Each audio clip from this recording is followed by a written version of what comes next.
If science, by definition, allows for more than one opinion, otherwise you merely have the will of one man, which is the basis of cult. If it's not in frame, it doesn't exist. I'm as mad as hell, and I'm not gonna take this anymore! I'm funny how? I mean funny like I'm a clown, I amuse you? Where you been? Drunk. Wendy, darling, light of my life. What is your one purpose in life? To explode, of course. I like death with sex. How about you, Casey? You like sex with death? Yeah, so fuck up and die. Let's get talking. Yeah, we're gonna get talking right now because guess what? No fat, Jordan. I know you said this has been. This is like no fat Halloween. Like Dude, it's like not Horrortober. It's Slimtober, Yeah, baby. so we're not funny. going to talk about. We say that. I listened to the start of the last episode. I was like, no fat, and then we just talked about bullshit for like four straight minutes. I know. Well, that's your fault. It is. 100%. But no. Oh. We're gonna slim it down here. But then come November, the episodes are still gonna be like 2.5 hours long. But we're gonna be talking about one western the whole time. One movie. Yeah. Which I mean, we can do that. If I took the amount of time too. I'm gonna talk slower. Oh yeah, we got to talk with a drawl, baby. But not this one. Yeah, we're gonna. Not the. No, you can stay tuned for that. This is super fast. Well, dude, we're getting okay. So to stay on topic, you have to introduce us. It's the Cult of Cinema Knowledge podcast, and we're more than halfway through the month. We're more than halfway through, baby. Don't even get me started. It's weird. Last year, I was struggling, but I'm actually doing great. We're doing pretty good, I think, overall. I want to watch so many more. Now I get to rip on you because you missed a movie. I did miss turkey. one. I missed one. I missed it because it was last week when we recorded, and then I watched other movies that are like next week, so maybe I can sneak it in, this week before the next podcast, and we'll do next one. So normally this week, jumping right in, normally we would start with the first movie we watched this week was Session 9, which is the movie that I missed, so we're not going to watch Session 9 or talk about it this episode. So for all you fucking hardcore Session 9 lovers out there. Yeah, you're Session 9ers, dude. You freaks, you won't stop blowing up the Reddit, and you're like, Session 9, give me Session 9. You're going to have to wait till next week or the week after. Well, or I know, eventually. and I'm brimming with anticipation because I've got my notes here, and I'm all ready for Session 9. Jordan is in Session 9. I am, yeah, basically, I hit my wife. Session 9, I don't know how much it costs, but it probably cost at least 2 or 3 splinters. So, yeah, no, literally 100%. That's what's crazy, dude. Put a pin in it. No, even fucking Tetsuo, which we'll get to. We'll get to it. Like, yeah. Anyways, we're starting instead with the next movie, which was Ginger Snaps, of course, which I've never seen, but it has been on my list, and I swapped that out last minute. And I know he doesn't listen, but I apologize to John because I was going to put the werewolf movie of the month was going to be Dog Soldiers. It was going to be Dog Soldiers, yeah. But I know, right? I switched it out last minute for Ginger Snaps because I'm like, I've seen Dog Soldiers. It's great. It's fun. But I've never seen Ginger Snaps, and this is my chance, right? So I swapped it. I'm happy because I've never seen Ginger Snaps, like, fully. I've seen this gained a lot of popularity getting played on, like, HBO and IFC and all the. It just got played like whatever TBS or TNT or whatever. The goth. Yeah. I feel like the goths. We were goth adjacent in junior high and high school, so I feel like that had a following with like some of my goth friends. Liked. I'm pretty sure my friend Kayla liked Ginger Snaps. You know what I mean? Oh hell yeah. Well, that's the thing. This really was. I think when I saw this as like a 14-year-old boy, I didn't really resonate with it. Sure. I didn't really connect and like. And I never really came back to it because I didn't have like the main characters, you hadn't had your period yet. You were a late bloomer. No, that's 100%. No, dude, they were like way too 16. old. But I mean, the one girl was an anorexic, so it's like she probably never had her period. She probably still hasn't. But this was beautiful. I loved it. I thought it was great. So for the moms, Cindy, for real quick and as short as possible, Ginger Snaps. It's fucking a lot of allegories about growing into womanhood, but these two goth sisters that are just like fucking obsessed with death and are going to kill each other or whatever. The quote unquote hottier of the goth sisters, she gets her period and gets attacked by a werewolf like simultaneously. And she's Yeah. which it's like like all it's like not all subtle. beautiful women, It's like not all subtle. womanhood. That that happens to everyone. We all ladies. I'm sorry, y'all got to go through that werewolf incident. But she gets attacked. She's like, it goes traditional werewolf route where she's like, well, it's not quite traditional, but she, she's having some changes to her body and she's becoming more animalistic, and her other nerdier sister's like trying to fix it. And she teams up with the drug dealer of the school or adjacent to the school. Kind of the burnout school. The dude, burnout yeah. dropout guy or the older guy. And they try to figure it out. And meanwhile, her sister's like, she kills the cheerleader and all this. And they eventually she gets a boyfriend and she humps. And Yeah. It's like, that. It's like an allegory also for like, the promiscuity, like sex being dangerous and risky, but like, I don't know, monsters. But the end of the day is saved because we realize the only way to deal with all these problems you're having and these feelings you're having as puberty is intravenous injection is the only way to actually fix it. So they pretty much solve it. I mean, a lot of people get eaten and it doesn't really work out great, but it's sort of a mess, but it just kind of ends.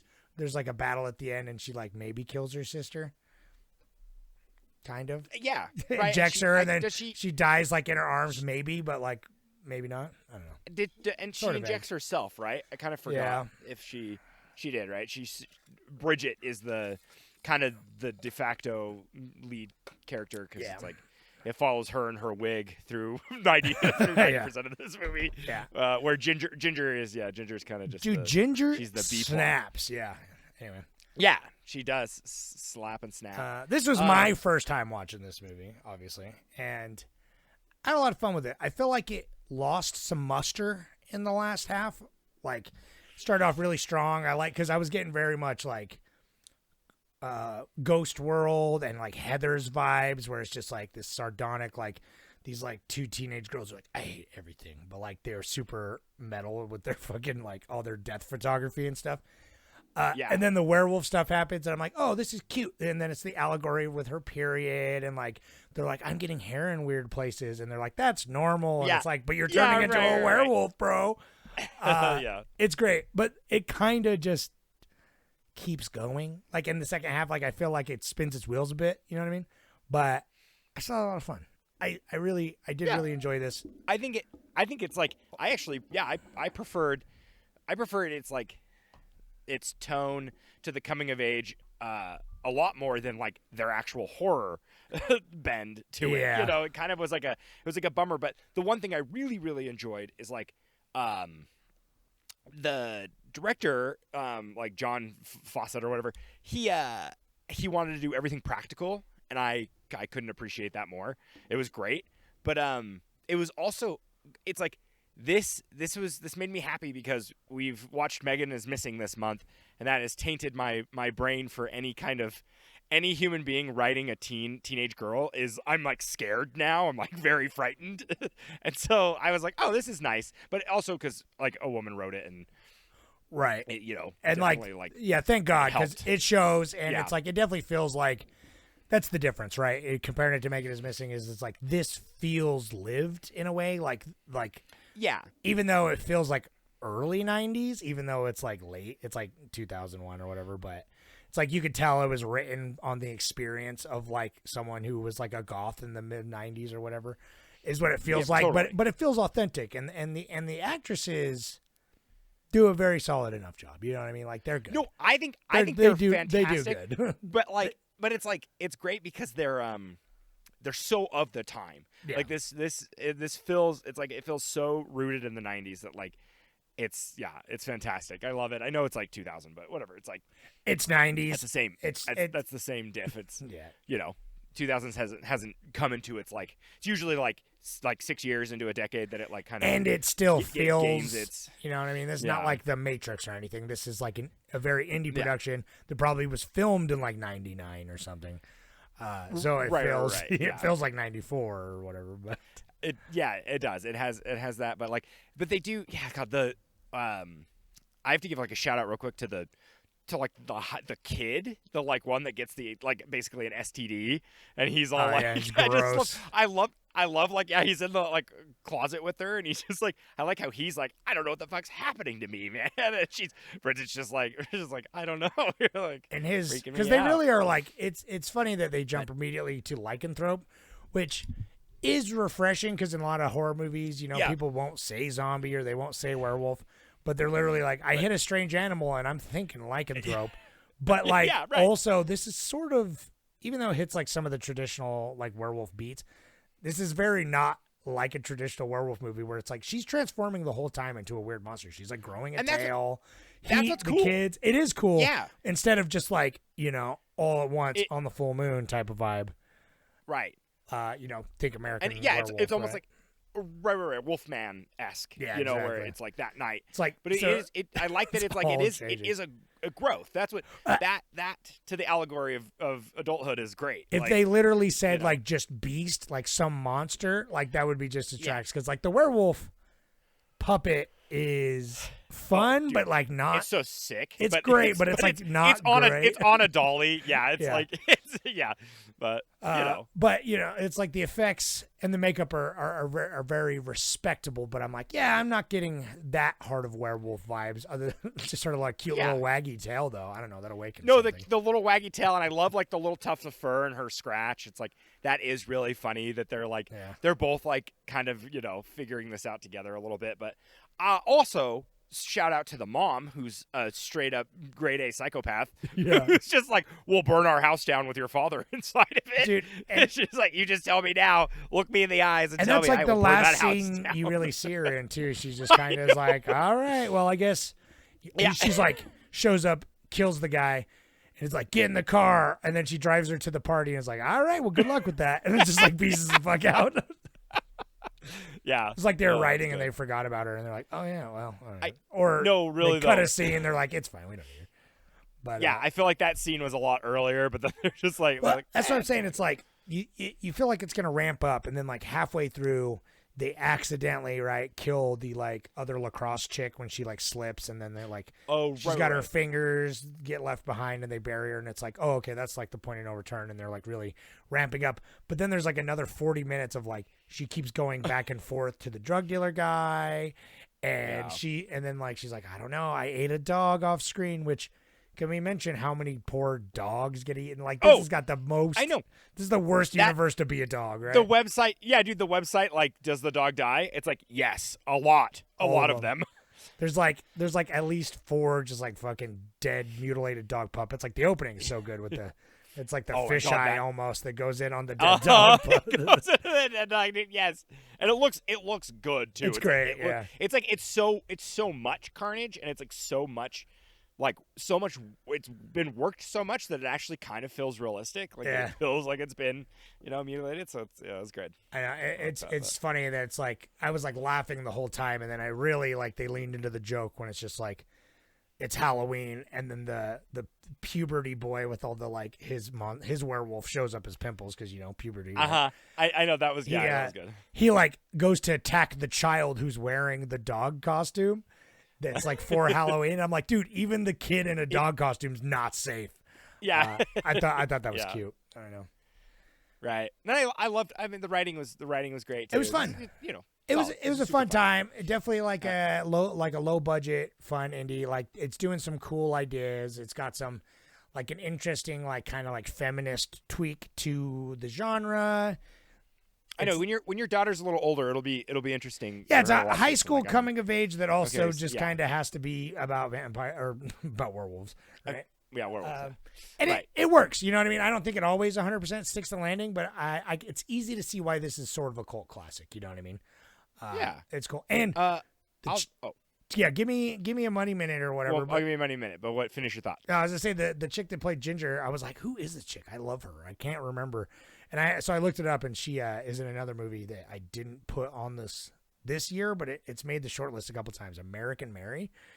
It's pretty cool. We're gonna have we'll have to watch that one of these years. But she's like the main chick in that one. I'm like, oh, okay, that is what I know her from. So it made me just remember that movie's cool. So I'm saying it on the record that hopefully we can put it on next year. It's cool. It's body horror. Yeah. It's like some body horror. So Oh, okay. Oh, 100%. I'll take that. Yeah. Money Minute? So yeah, the Money Minute. Tell you me. got a Reddit up? Have you pulled one up yet? Yeah, I got it.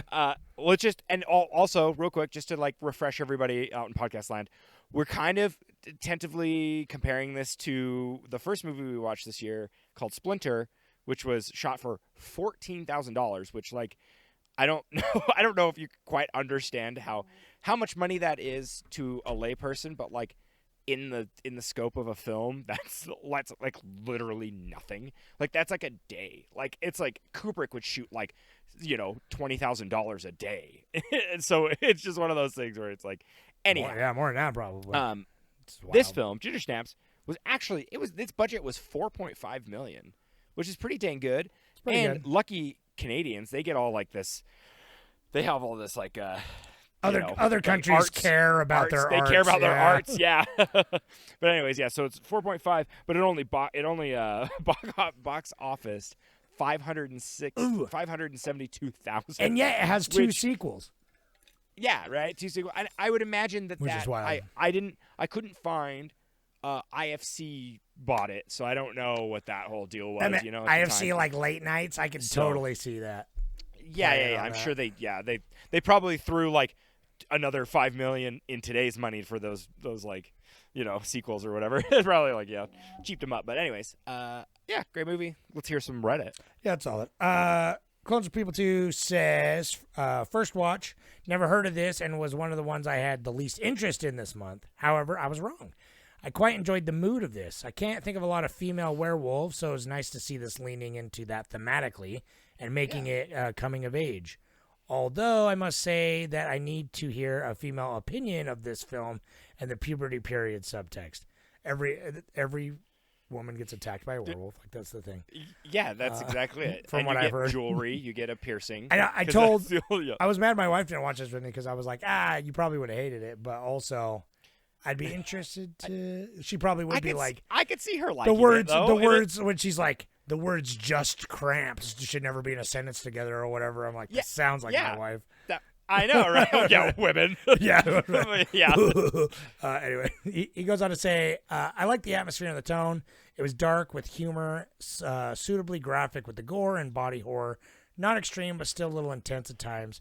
It reminded me a lot of Heathers, but I was also thinking about how 10 years earlier, this could have starred Johnny Depp, Winona Ryder, and Christina Ricci. Perfect, right? Overall, a pleasant surprise. Could trim 20 to 30 minutes, though. Couldn't agree more with all of that. I think that was a great comment. Thank you. Yeah, that was That's my only great. thing. Thank you. Yep. Spins out. I think back half a little bit. I do remember. A little bloated. I do remember thinking like there was a big the killing the cheerleader or killing whatever the like hockey girl. That was such a weird. I'm like none of like that literally could have been 100% cut, and the movie would have transitioned just fine into the party scene. It's like the best stuff, but yeah, it doesn't really like, matter at the end of the day. Like you the could have mom, literally just. the You mom could have the mom shit, Dude, the the mom- same exact thing with the mom stuff, and it's just off camera. Like all you do is you change it where it's like I can't believe I saw your like sister eat the neighbor dog or something, and then you're just like, that's it. We can get out of she here. burst down the bathroom door and has a tail. So I mean, that's all I need. Women, am I right? I'm just kidding. Oh, all right. Well, Moving how on. about this? Speaking of women, the next movie is has a woman in it and has a crazy man in it. Yeah. And has a bunch He of has cool the body horror. Drill for a penis. So It that's does, how you know it's yeah. good representation. Well, no, dude, I'm like, she has some like weird, bad dragon or whatever dildo attached. Something. Yeah, Well, that's Yeah. the makeup that does it for me. I know. Yeah, good. No, the makeup is really sick. So the next All right. movie is Tetsuo, the Iron Man, which is a 1989 Japanese body horror experimental. Can I give you the synopsis for it real quick? Just yeah, There isn't one. yeah. There isn't. There's none. There's like yeah. Online they refer to him as like the metal fetishist, but I don't know. There's a guy, then there's another guy, but maybe it's one guy because it's meant to. It's like very. Like Lynchian, where it's like, these aren't actual characters doing little things. This is meant to represent like his urges, kind of, is how I took it. right? He's a mecha too. That's what I thought. That's how I saw it. Is that he lives inside of himself as a robot.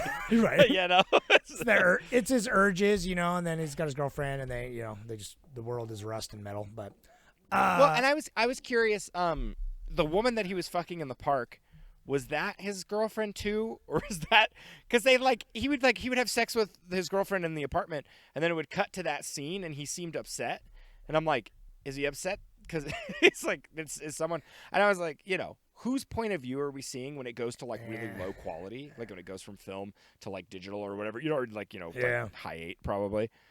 I wonder like what that POV is supposed to be. If it's supposed to be, I don't know, someone watching him or his subconscious. It does. I definitely get the feeling just with how this movie's presented that it's just like it's all like him fighting his urges, and there's obviously like some homoerotic kind of vibes too, with like his like attraction, and then like I don't know, like it's just like him giving in eventually to like his chaos self, like giving it in, and then when they meld and they're like, let's destroy the world. It's all rust, and they melt together. After and the awesome do, fight, like, awesome fight. Yeah, sequence. and it's pure pleasure when they unite. They go to like a celestial place. They go to like that weird realm that's just like when they finally meld together, they're like, oh, we're in bliss now. This is perfect. I'm sure there's I'm sure there's like I'm sure there's no definitive answer, but I'm sure there's a lot of more in-depth analysis of like people in this movie, because it's like the car hits, it says New World, it switches up to slow jazzy music, like and it's obviously intentional, but I'm like I'm not gonna suss it out. I'm here for the ride, baby, because this movie I was here for the vibes. Yeah. Such a vibe, dude. Dude, I think the greatest sequence in this to me, it's like clearly all of the costume work and shit and the body horror is amazing. It's phenomenal. But I love so much when he's getting followed in the subway by that woman with like a hand, like that, and it's like he like sits down next to her and she moves over because she's like, oh, this guy's a freak, and then she like goes bonkers, chases bananas, him down. She gets, which I'm thinking it's like I think that is more, it's more like it's kind of like a reverse thing where like he's fantasizing about her, but then like it kind of turns on him, and so he's like, uh-oh. And then she comes and exacts her revenge, which is pretty nice. I like that. Yeah, but, this movie's a lot of fun, and thank God it's like only a little over an hour. It's right. like I think it's just the right amount to be like just I can dedicate an hour to this insanity, because it is very much the music video vibes. Music. Well, yeah, and the music itself, the score really is moving. It keeps going, and like every once in a while when there's dialogue, it kind of like scared me a little bit because I forgot that they would talk, and I'd be like, wait, are you like, is this plot? Is this gonna be any? This any basically kind of plot? this time watching it, I was like, I barely paid attention to dialogue. I kind of did, but I was like, no, this is almost better as a silent film because it practically is. Because it's got Mad God vibes to me. That was like that was like my. I was thinking that the opening like 10 minutes are by far. I rewatched them like twice because I think they're so good. But it's like the opening sequence where he like cuts open his leg and then shoves the rebar in there, and then the title sequence when he's like doing all the industrial dancing. Is the best. It comes across dude. It's so good. No, and it's good that like I love how the credits like are so slow. I love it. Zooms too, and I like how his dance is just like he's just like it's like a freak out. It's great. I love it. It is. This whole movie's it's a 100%. freak out. I love it. Yeah, like it's one of those movies that's like you can see his influence. Like he wears it on his sleeve in like the best way possible. But then it goes so like batshit that like it's kind of just like it's wholeheartedly its own thing, and that's fantastic. But it's also there are like sequels, and I'm kind of curious if like he kind of develops into more of a narrative at all, It'd kind of be like, it'd be weird to see like three Eraserheads, like it would. Yeah, this very is like a Eraserhead vibe, but like not Eraserhead pace. Eraserhead pace is slower, creepier, more long shots. This is like fast, frenetic, industrial, loud music. The Iron Man, baby. But no, it is from what I've heard about. I mean, I don't know if out there in podcast land or whatever, if you've watch the sequels. From what I've heard, the second one, anyway, is kind of like it's like an Evil Dead 2 vibe, where it's like almost like a remake / sequel. Oh, okay. where it's like treading a lot of the same ground, but like with a better budget and with like, you know, but I don't want to see it almost because it's 35 mil and it's in color. And I'm like, the 16 mil black and white, like it looks like metal. Like, I don't know. It's just, everything's just gray. And like black. It's just like hard blacks, it's dude. rich. It's like a rich, it's rich. It doesn't grimy, seem super cheap, which like, is nice. The whole movie feels like a fucking maggot wound in the leg full of rebar. You know what I mean? Like that's like one of the first images you see, and it feels like that. Like, I don't know. It's like, I don't know. This is one of those like lightning in a bottles kind of thing where it's just like he probably had some meaning and he's probably just smoking like a lot of cigarettes, you know, just like nonstop. Right. Well, what's cool is like it was him and his friend who was doing it, and they had like a full crew. And it was like a couple weeks into shooting, everyone dropped out, and so he just they're like, "What is this?" They're like, "This is the part when he shoves up his fucking his drill dick comes through the table," and they're like, "All right." The sawdust like kills her, and it's like, now this is where she lives. Oh, okay, dude. I don't know, man. Yeah, Tetsuo 2 Body Hammer. It's fucking. I mean, God, I don't know, though. It does look pretty sick, but it's an hour and 23 minutes, man. I don't know if you can. I'll check it out eventually because I'm interested enough. Like, I would maybe, like, go in. Like, I'm not going to try and suss it out for myself this time around. If I ever watch this a third time or watch the sequel, like, I'm going to watch a video essay beforehand and be like, oh, so this is this person's interpretation of the themes and stuff. Let's see if I can catch that while I watch it because I'm like, every time I'm like, I just get so caught up in you know, like every time it's just like I get swept away. Right. Like that, like, dude, the stop motion where it's like the skull's decaying. God, that's so freaking it's the best. good. I like when dude. he's just like, it's like, let me show you the vision of the the vision of the future or whatever. Yeah. And it's literally just like this wasteland of fog and just like spires of just like metal wires everywhere. And I'm like, yeah, this is good stuff. Like, I don't know. That's Mad God. That's Mad God vibes for sure. That'll do, Pig. Yeah. I think Phil Tippett was probably, because he was making this in 80. Oh. He was making Mad God in like 89 or whatever still. he was, yeah. And he saw this and he's like, those fuckers. Like, I know, right. Well, and that's, I keep thinking, like, the guy who made this, it's like 9 Inch Nails. I swear it wasn't there. But I guess that came in the 90s too. So that was even... There's like those guys, man. They're stop motion creators who did like 9 Inch Nails, and I can't think of their names right now. They're like brothers. Oh yeah, and they did what the fuck are they? Anyways, yeah, they did that like Static X video and like the Tool video that's stop motion, I think too. Anyway. Yeah. This movie's fun, man. Like I honestly will. It's so short. It's just such a vibe. Like I probably will watch it again one day, but like.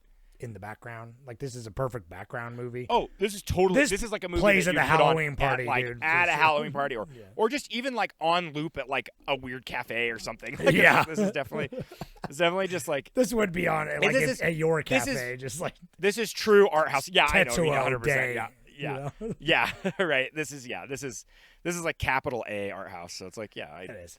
I like it, and I'm glad I finally got to like. Watch it from beginning to end because I have only seen this in the background at places, so and you have the same amount, you walked away with the same amount of like knowledge of what was going on. I know, right. It's one of those like every time I see it, it kind of like I almost like am like, oh, I don't have to watch this because I'm seeing 3 minutes of it and I get it's like kind of like I get it. And so now I'm like I'm gonna watch the whole thing and now I'm like, oh, okay. Well, I like that too because an hour and I get it. I mean, most movies are like a big, long, cohesive piece where it's just like, oh, you got your character development, you got your 3-act structure, you got your, you got your fucking inciting incident, blah, blah, blah, blah, blah. So I like it occasionally to watch movies where it's just like this scene represents something and it's more like using the medium, like, like just the audio visual medium to express an emotion then or like a feeling then, you know what I mean? Just because it's like, film can only do so many things and it doesn't have to be to tell like a story or develop characters or anything. And it's like, this is refreshing to me because it's like, as much as I love good stories and good characters and good writing, it's like, this is just not that. Like, this is literally just like, let's use the medium to like a maximist, like it's so like extremist, like style. Yeah. Yeah, it is. I really love it. Like, this is definitely one of my favorites of the month, just because it's just like, I don't know, like it's pure energy. It's pure energy. Like, it's not chaos, it's not good or bad or anything necessarily. Like, it's just right. like I think that's it. It's that's it's an anomaly, man. Like, it's just it's like a weird. It feels like it's like, I got a nail in the foot. If you're younger, you're gonna be like, I get it, And then like now that I'm older, I'm kind of like, oh, I truly get it that it isn't good and it isn't bad, and so like I know I do wish I would have, because I watched this for the first time, like, I don't know, I was an adult, but like a few years back. But yeah, I feel like if I would have watched this when I was like 19, I would have been like, you know what I mean, like, right, really hit. Anyway, it was fun. Dude, there's a scene in it that's Head Smash. It made me think of Head Smash when he crushes the TV on him. Oh yeah, dude. Dude. I was we should just for our own funsies, we should go through all the TV smashes, because there's it's like you got Scream. It's got a good TV smash. Yeah, go through got a good all one. the TV. That'd be a good. out there. Fooly Cooley is an anime that's got like tons of. I mean, there's like a dude with a TV head, and then like they just that one's chaos too. But, yeah. The budget on this is still. So I wanted it. I thought if there was any film on this list, our whole Horrortober list for 2025, that would come close to Splinter in its cost, I thought this would be the closest one. A, it's shorter. B, it's super low budget, independent. Total just art. Half of it looks like 8mm going through the streets, guerrilla style, right? Like right, totally. But it still was 100. It's like it's $100,000, maybe 130. Which is still super. That's people don't realize that's so cheap. I know, that's still so cheap. That's still 10 splitters. Like, yeah, right. I know, literally, dude. It is crazy. Dude, the more I look at that, it's like I know that that's not the only metric for a film. No, of course not. But the fact, like, what they did with Splinter on $14,000, I'm like, they must be lying, dude. They must have been lying. Someone else must have like pitched in another like $100,000. Somebody sold their soul, or like definitely there was some weird Weinstein-esque favors going on behind the scenes. Guaranteed. Somebody had to somebody was in like a casting couch kind of room. Yeah, for sure. It was not good. I don't want to find out about it. You didn't pay with money, but you paid with your dignity. You know what I mean? Right. Anyway, it's still incredibly cheap though, and so I mean that tracks. So anyway, I got competitive bet. 5831 says this movie felt like a fever dream. It was so short, but after watching it, I think it makes sense. I enjoy the special effects and the editing, especially when it comes to them changing as ways to stretch the budget, as this felt very low budget to me, and I can appreciate that. Together, those make the idea of making a movie a very accessible thing, which is a good thing. Can't say I'll watch it again anytime soon, but it was pretty interesting. Can't agree more. This excites. A lot of these movies excite the filmmaker in me. But seeing something like this is like, it does be like, oh, I can just do anything. You know what I mean? I get my camera and just go just get weird with it. Do it for the love of the game, instead of trying to make some big thing. Like, it's just like, this feels like one of the things that's like had a different script every day. And it's just an outline. This is like, I thought I had this idea last night, and he's got like a whole fucking pile of cigarettes, Yeah, no, 100%. This is I had this idea, that dude, and he's like, "Okay, I guess we're doing that scene today that he just made up in his dream last night." Well, I mean, that's kind of what it turned into, because it's like it was just his other buddy was like, "Hell yeah, dude, I agree," and then he's like, "Let's do it, man. Let's meld together, brother." But I know, and then they're like, and then they did the scene with like the slow romance, and they're like touching. Yeah, and they're like, "Never mind." Yeah, I love it. So yeah, Tetsuo, it's cool if you haven't watched it. What? Is this in the right? Good. Is this in the right order? Deep Red's next, right? Deep Red, baby. Okay. Yeah, man. This was my Red. You know how much we every year we have to have. I always say it wrong. I don't know if it's Giallo or Giallo film. Giallo. One of those. I don't know. I'm uncultured. It's Italian, but we always have to have one because they're amazing. I love them, and I love that you posted, because it's like I only know the two, and I can't remember what's the other name, Fauci, whatever, Fauci. Yeah, it's like Lucio Fulci. Who did? Lucio I got it Fulci, mixed up because it's Argento. like we did last year. We did both Suspiria. We did and the remake, and but then we also did Yeah, Beyond, the dude, Beyond. which was so fucking good. Yeah, Beyond was awesome. great. But Beyond was But- Fulci. And Yeah, I was but this- thinking that it was this. I thought it was Argento, but it's not. Dude, this is amazing. I loved this movie. This was great. So, This was great. yeah. So we'll, yeah. but It's you- I been don't on know my if you wanna- list. Yeah, sure. It's been on my list for forever because it's just like I've Well, always just- loved the poster. And ever since I saw Yeah. Suspiria the first time, I was like, I want to watch more of that stuff. Well, it's one of those. It's like Argento. Every single movie I've seen by him, because I saw the other one that's like his other film, which was amazing.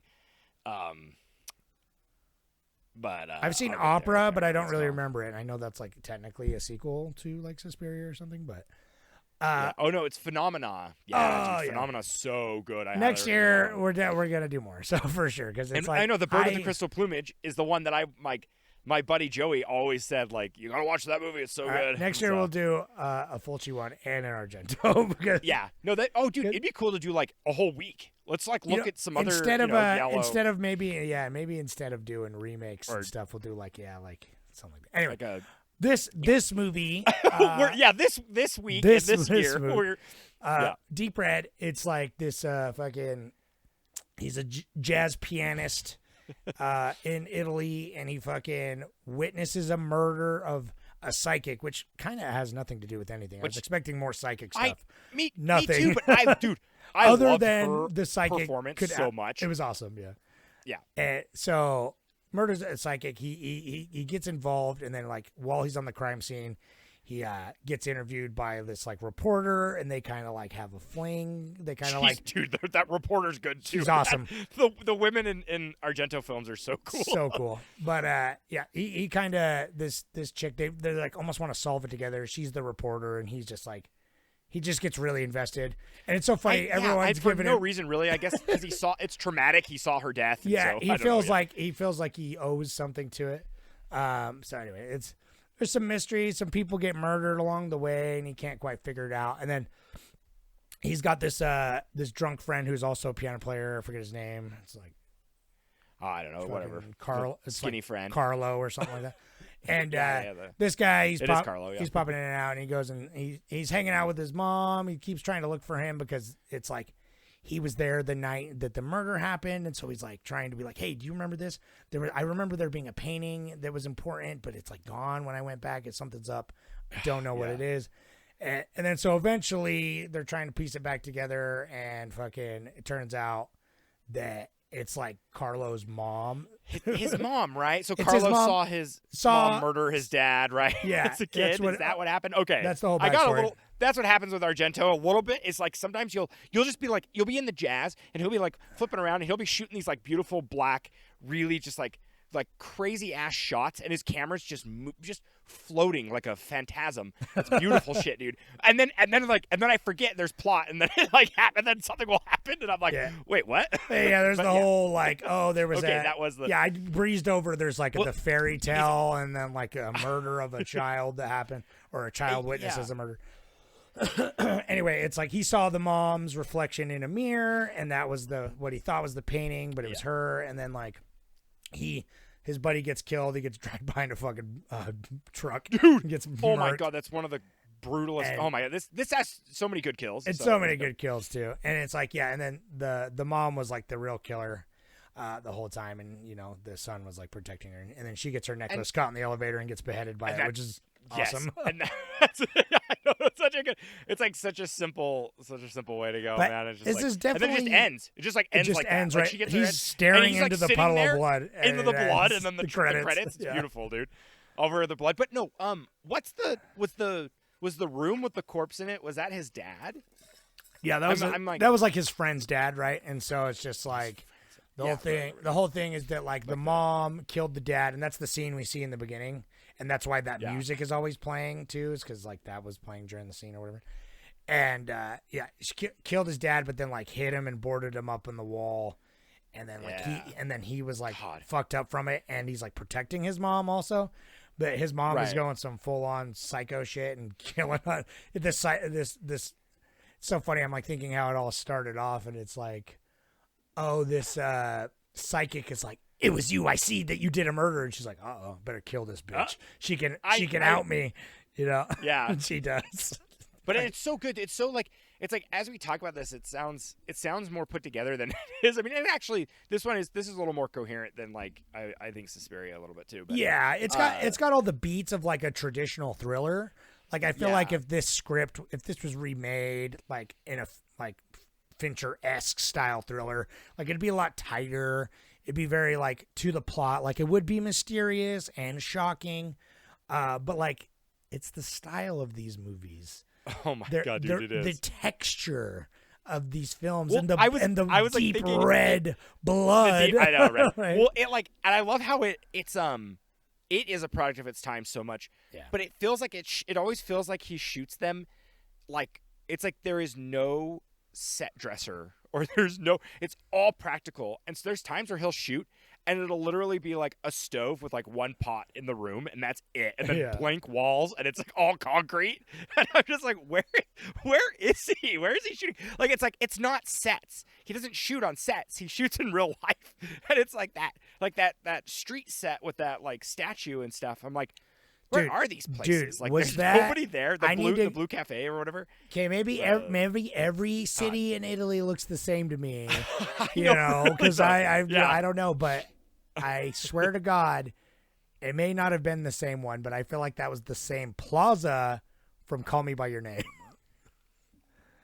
Oh shit. I feel like in Call Me by Your Name, there's a different fountain in the middle there when they're like talking. Yeah, there's a different fountain. But I feel like they go to that plaza a couple times because I feel like like the layout and then like the diner that they play at on the corner. I feel like is there. That would be cool. Maybe I'm tripping. I want to go, but I kept thinking about that.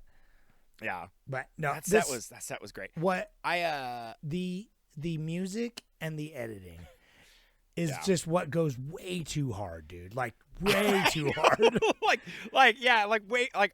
In the best way possible. More than it needs to. Yeah. But like that is like I've come to expect it, and I almost like it's like if it didn't happen, I would have been upset. But dude, I think that like even just it's like everybody in this is dialed up to 11, dude. When she is like in the psychic is just on stage and they're like, she's a psychic, and then she's like, oh god, I feel the presence, and she like drinks the water, and it's like the close-ups in this movie, dude, are so he's not afraid to get fucking like it's the like macro lens that he's got, and it's just like he's in her teeth and the water comes out, and I'm like Jesus Christ, it like makes me uneasy. Like how stressed people are. Close up on the items is so close up you can see the dude's fingerprints when he's like playing the piano. I know. Yeah, I love it. It's awesome. And then I love like you said, the editing where it like Tetsuo, it's like it's chaotic and it's everywhere, and he tells a lot of story through just visuals, and you don't even really know. Yeah. Like the kids toys and stuff that are just on like a matte black background, you know, and it's like that's it, you know. It's kind of just like it's so cool how that happens. And I've got to say, dude, when the dummy, the automatic dummy walks in, that scared the shit out of me. That is so terrifying. I wasn't expecting it because it comes out pretty fast. It's like I was like, oh, fuck. It comes out fast, and it's very uncanny because it's not like it's like walking kind of, and it's pitch black, and like the cinematography of it and everything, the composition of that shot, it's uneasy because it's off in the corner and it's just like black, and it just comes at you really quick, shoots across. And it's beautiful. And then that is my favorite kill. I wrote in my notes, teeth. Why are so many movies this year we're watching mutilating teeth, dude? When he gets bashed, the mom is bashing his teeth on the corner, aiming his mouth directly on the corner of the mantle, and then taking him over, like bashed him on the mantle with his teeth, brought him over to another corner, a different corner of the table, and just started bashing his mouth into his teeth. Oh, I'm like, Jesus Christ! I was like, stop bashing all these teeth, dude. Forgot about that. It's so good, and like the prosthetic work in this is so, like, it's so beautiful for how pretty cheap this movie was, and just like of the time, and kind of like not his most like it's Argento's not like that's not his focus. He's all like he wants that camera to be like moving around. That's kind of what I realized. Like this. Fulci, But he's like the more hard horror. Like he leans. Right. So like his music's Totally. way synthier. It's like he spends way more time on the deaths, and like the effects. You know what I mean? Like draws them out. Especially, he's kind of more of a Carpenter. Like he's he's the John Carpenter. Yeah, of that makes sense. The two, he's got that like. And then aspect where like, but Argento feels more like a Kubrick-esque. Like he is, yeah. It's very like he wants to make like beautiful art with like his stuff, but then he loves the macabre. Like he loves doing just dark shit, and it's like and I love him for it. It's so good. And the editing actually, because that's the thing that was like the most. Other than God knows the music, dude. The fucking just thundering bass lines would come in every time something strange happened. I'd be like, yeah, dude, this is like. It's kind of ahead of its time, honestly. It rocked, but well, no, honestly, dude, when it shows him out in the courtyard and it goes up and the woman's standing at the glass and it's just like she breaks through. Okay. I'm like, God, this is so cool. It's awesome. But the editing remind me of it feels very Hitchcock influenced because it's like instead of a zoom, like there were some good snap zooms, which is also a Giallo thing. I feel like, but. Instead of a zoom, it does the whole like it does 3 to 4 shots that it just snap cuts in. So it's like and then it just like it gets to a close up by like having like these sequences of jump cuts that like get to the close up instead of just. I loved it. And the editing he'll was do so that. Good. I love the editing. Like so much. the courtyard, yes, exactly. The editing, like the courtyard was like that, where it's like he does it's like it cuts in and it shows his buddy staggering and stuff, and then it just like cuts back and then it floats to this like. Really, really beautiful, just like kind of I don't even know, like just slow pan across them, and it's the two of them walking away from each other, yelling, and it's just like I'm like, God, it's beautiful. Like the camera work in this is amazing, and I just really good. Well, it knows when to be like, frenetic too, because it even shows like one of those like those jumping forward cuts I was talking about, like when he kills that woman. And by like burning her in the fucking hot bath. Oh my God, that's which is so brutal. I was like, oh, she's getting burned, and then she comes out, her face is all puffed up. Dude, her face is puffed. Oh, that But it literally takes its time showing like it's like we gotta let the water warm up, and so it's like the faucet. It's just literally like goom goom goom, like zooms in on the faucet, and. It's because it's got this baseline. It's like, we got to keep it intense, baby. This may be a faucet running, but it's a faucet running for your life. You know what I mean? It's like right. It's just like it's the choreography of the terror. Like it's that like the editing, the pacing of the terror. You know what's happening. Like it's like she's incapacitated, and now there's enough time to like turn the faucet on and let the bath fill up with like scalding hot water, and it is like I'm like it. It's scary, like but this is kind of like on that. It's more thriller-esque. I do love the fact that like they're taking it upon themselves to be like the detective work. Well, this on came it, out. This is like 3 years before like Halloween, but this feels very like proto slasher vibes. Like but I love it for it. You know what I mean? Like I said this. God, I can't remember what movie it was we watched years ago. But if you've ever seen the Boston Strangler, we watched Boston film. Strangler a couple years ago. Or we did watch it. Duh, yeah, okay. On that like podcast and that's the vibe I got because Boston Strangler I think is like 68 or something. Yeah, it's like late 60s, maybe even like 70 or something. But where that like just the close-ups of the hands and the feet and the.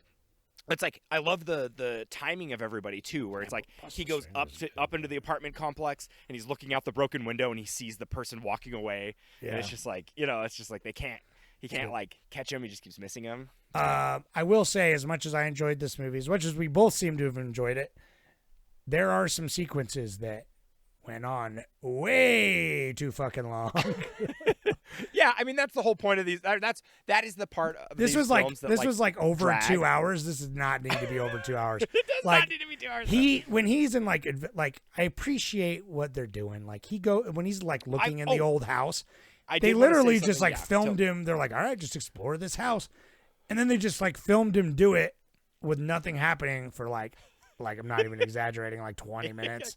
There's definitely some scenes where it's just like, you could trim up the fat. Like, because some of the scenes were intense. When he's got the piano and like the killer's in the house, that is peak tension, dude. That and he's playing with so one scary. hand. It's so good. Yes, and he closes the door, like he lunges for the door. So, But I will say one thing though. I've like noticed this, like we're like we can't avoid it, but our brains are a little fried. Like we're like used to such a faster pace. I mean, that's just like, that's natural too. It's like you go watch a movie from 1920 and it's like, you're like, oh my God, this is like nothing. You know, they're just shooting them sitting there for literally 40 minutes. Yeah. But it's like, I think there is like because it's like, my biggest example is when we watched Vertigo, I remember being like, God, this is such a like, I understand the pacing of it, you know, and like I get the tension and stuff, but there was like times where I'm like, they literally drive for like 40 minutes in that movie. Like it's not even an exaggeration. They're just driving around with no dialogue. Yeah. And so I'm like, you know, I think there's just like, there's a difference in pacing. Yeah. But but I do agree 60s in this and movie, 70s is like, they weren't really as concerned with pacing as much, I feel like. But right, because I think it is, I think they're giving you more film too. It's like that. I think that's kind of part of it too. It's like the prog rock era, dude. Like this is when they're like, we're gonna give you a 12-minute song. Baby. Yeah, they didn't get to there. You didn't have editors and like directors and producers leaning over and being like, no, this is too, trim it up. This needs to be punchier. Like they weren't really thinking like that. Like they were making the scenes that mattered punchy in the moment. Which this movie absolutely fucking I wouldn't say this intense scene. This movie isn't boring. No, but there are definitely some sequences where I'm just like, why are we still doing this? Like, we're still stuck in, like, there's a few that if you just, like you could cut, like, a good 20 minutes out of this, and it would just be, like, those sequences, because it's just I'm just impatient, too. But it's like, I can only watch a guy not discover anything while looking around a house for like 10 to 15 holding his jacket minutes. I can't he holds his jacket for I don't know, he probably holds his jacket for 45 minutes of this movie. Like, it's like, I gotta go back and see like how many times. Like it is intense when we're waiting for the bathtub to warm up, but we do it twice too. And I understand that it's like we have to wait for the water heater in real time to like go. It's like we don't have to do that, especially the second time when he comes back, when the like friend comes back and he's like, that's it. And he discovers like the fog, you know, but it's like in real time. He's like, all right, let's get this heat going and let's wait for it to fog up. And it's like, I don't need that. Yeah. I don't need all that. Like, I don't know. It's my one and only complaint. I think a little tighter edit because like the editing is so good. Like the minute to minute editing is so good, but the editing for like the overall unity of the cohesive like pacing could have used a little. That's it. But I think this movie was excellent. And I can't wait to watch more Argento and Fulci and more just Giallo Old Italian because they got a texture, baby. I mean, all those, that's why we like spaghetti westerns too. I mean, we watched the Great Silence. Was that what it was? Last year? Oh, yeah. Well, that was great. That was like the Italian with the Klaus the Kinski. terrible human being, Klaus Kinski himself. But those movies, like 70s movies already have a film stock, like a certain flavor of film stock. Dude. The most beautiful. It's one of those like Italian like ones. I don't know. It is like you can't get a Quaalude ever again in the world. What it is. It's like you can't ever get this film stock again. It just doesn't exist. I don't know. Yeah. I don't even know if a camera can shoot. If you got a camera from the 70s and film from the 70s, it would not do the same thing that it does. That's what we were talking about. Like last year when we did McCabe and Miss Miller. I'm like, they just found this film like it is. It's Quaalude. So like it doesn't exist. Yeah. Anyway, yeah. Give me a budget. The Money Minute is always kind of hard to find on these because it's like who even. I mean, we've been watching a lot of foreign ones too. I feel like more than right. And we're watching like Argento. He smokes cigarettes and he goes. Do I even have to pay for this? And they're kind of like, nah, you're cool. Like whatever. Here, I don't know. More red paint, please. He's like, I'm gonna film this in my buddy. I got buddy Alfonso over here. I'm gonna go over to his house and we're gonna film inside of his like empty ass apartment. Just film. That's like, he's like I have a camera and I'm gonna shoot this. But anyways, I found that it was a mill that they shot it for, but I couldn't find like what it grossed or anything. I don't even know if these movies played in theaters. Like, do they ever? Do they just go straight to video? That's the thing. Like, this movie is 50 years old. You know what I mean? It's 50 years old. Right. Made by some Italians that are dead. Yeah. Well, dude, and I love the poster. The poster is cool, but if you're taking a minute to actually read it, it says like when was the last time you were really scared? Psycho, The Exorcist, Jaws. Now there's Deep Red. What? Which I know. Which I'm like, why would you put like 3 very, very popular movies on your poster? I know. Right? like three Very very different, three, too. and 3 definitively better films. Yeah. Like even if I don't like them more personally, they are definitively just like they are. They're all timers though. Like Yeah, I know, right? And it's like Deep Red, this movie that nobody's ever heard of. I know. I could ask 100 people on the street if you've ever heard of Deep Red. You might get one guy that recognizes the poster, and that's it. Because Yeah, maybe. One of you'd say like Dario Argento, and he'd probably be like, oh, "Okay, cool, yeah, I get him." And then it's just great. It's like Deep Red, and it says, "You will never forget it." And you know what? Maybe I won't. You know, maybe I won't. Yeah, maybe not. But I love it. I would do a whole week of. I do a whole month of Gala, dude. Let's just rock it. We could just do a gala month one of these times. Yeah. Also, I just wanted to mention just how sexist the main character was. Oh, I mean, don't even. No, this whole thing, like the fact He's like, I can't be with you. A woman should be a woman, and you armor. I thought she was the killer, right? For a while. She wears trousers. Yeah, I know, right? No, I kind of. Well, yeah, it was like a misdirect. I assumed she wouldn't be because like she was too. When she was too cool. Like, well, I thought for sure she was the killer. I'm like, oh, I figured it out. I got it.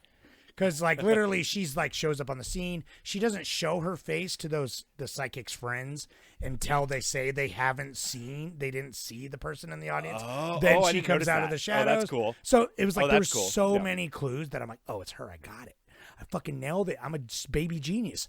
But then it's like when he's getting attacked in his apartment or in his house or whatever, and he's got that statue. She calls him on the phone like as the killer's literally on the other side of the door, and it's like this isn't Scream. So yeah, right. I was like, oh, right, maybe it's not her, and then it started following the whole like, oh, what's this little child drawing of a murderer? I'm like, oh, there's that weird girl, that weird neighbor girl, and then I don't know. So. Right. Well, dude, I don't know. At least he's okay with homosexuality. To an extent. Yeah, he tells weirded out, but then he's just like, you know what? Yeah. Thank you. You've been nice. Yeah. No, but I know he was. It was really funny. Like their whole like tit for tat. After and like they just banged, and he's like you don't belong on the but you don't belong in the workforce. I know. It's funny that speaking of Call Me by Your Name, it's like weird that Timothée Chalamet was still in this. You know what I mean? I know, right? Yeah. Anyway, so competitive bet 5831 says, wow. Wow. I really loved this movie at first watch. The murders were creepy, and I think the soundtrack and writing did a great job at building tension.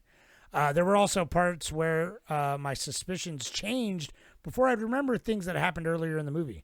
I love the redirect at the end where the character realizes my issue with the reveal as well. I think a lot of other movies could trim up a little time to be better, and others feel over well before they are in a bad way. While Deep Red has had that feeling, but it was a great payoff. I love the doll and the murderer's whispers too, both really creepy in my opinion. Thank you. Yeah. The whispers, like when you finally heard him talk too, that was good. Because it kept me guessing. But this movie is fun. I did enjoy it. Dude, the decapitation is so fucking good. Like it's so, dude, the pacing, that's the thing. The pacing, it's just like they don't do it like that anymore. Where like her head gets like cut off, and then it's just the necklace going down. That's like, great. Blood dripping on it. Well, that's good like, pacing. Just enough. Though. That's good. Just pacing. enough time. No, I know. That's the blow off of the oh shit. Yeah. You know what I mean? Yeah. Anyway. All right. How about our next film that we're probably both like, well, this was Wishmaster, everybody. So that was Wishmaster. I loved Wishmaster. No, I did too. Like I did in the like Leprechaun way. I did in the I would love to watch the franchise because it's trash, Yeah. So Wishmaster is a djinn. I'm just gonna say genie. So I know djinn. I know. I kept saying that. This fucking Freddy Krueger. He orders this statue. Dude, can I for one more time in my life say this is a product of its time? Like this looks. If you watched this, you'd be like, yeah, this was 1997. Well, here's the thing. This is why I love this movie though. So because it's like this is a Goosebumps episode, 100%. Yeah.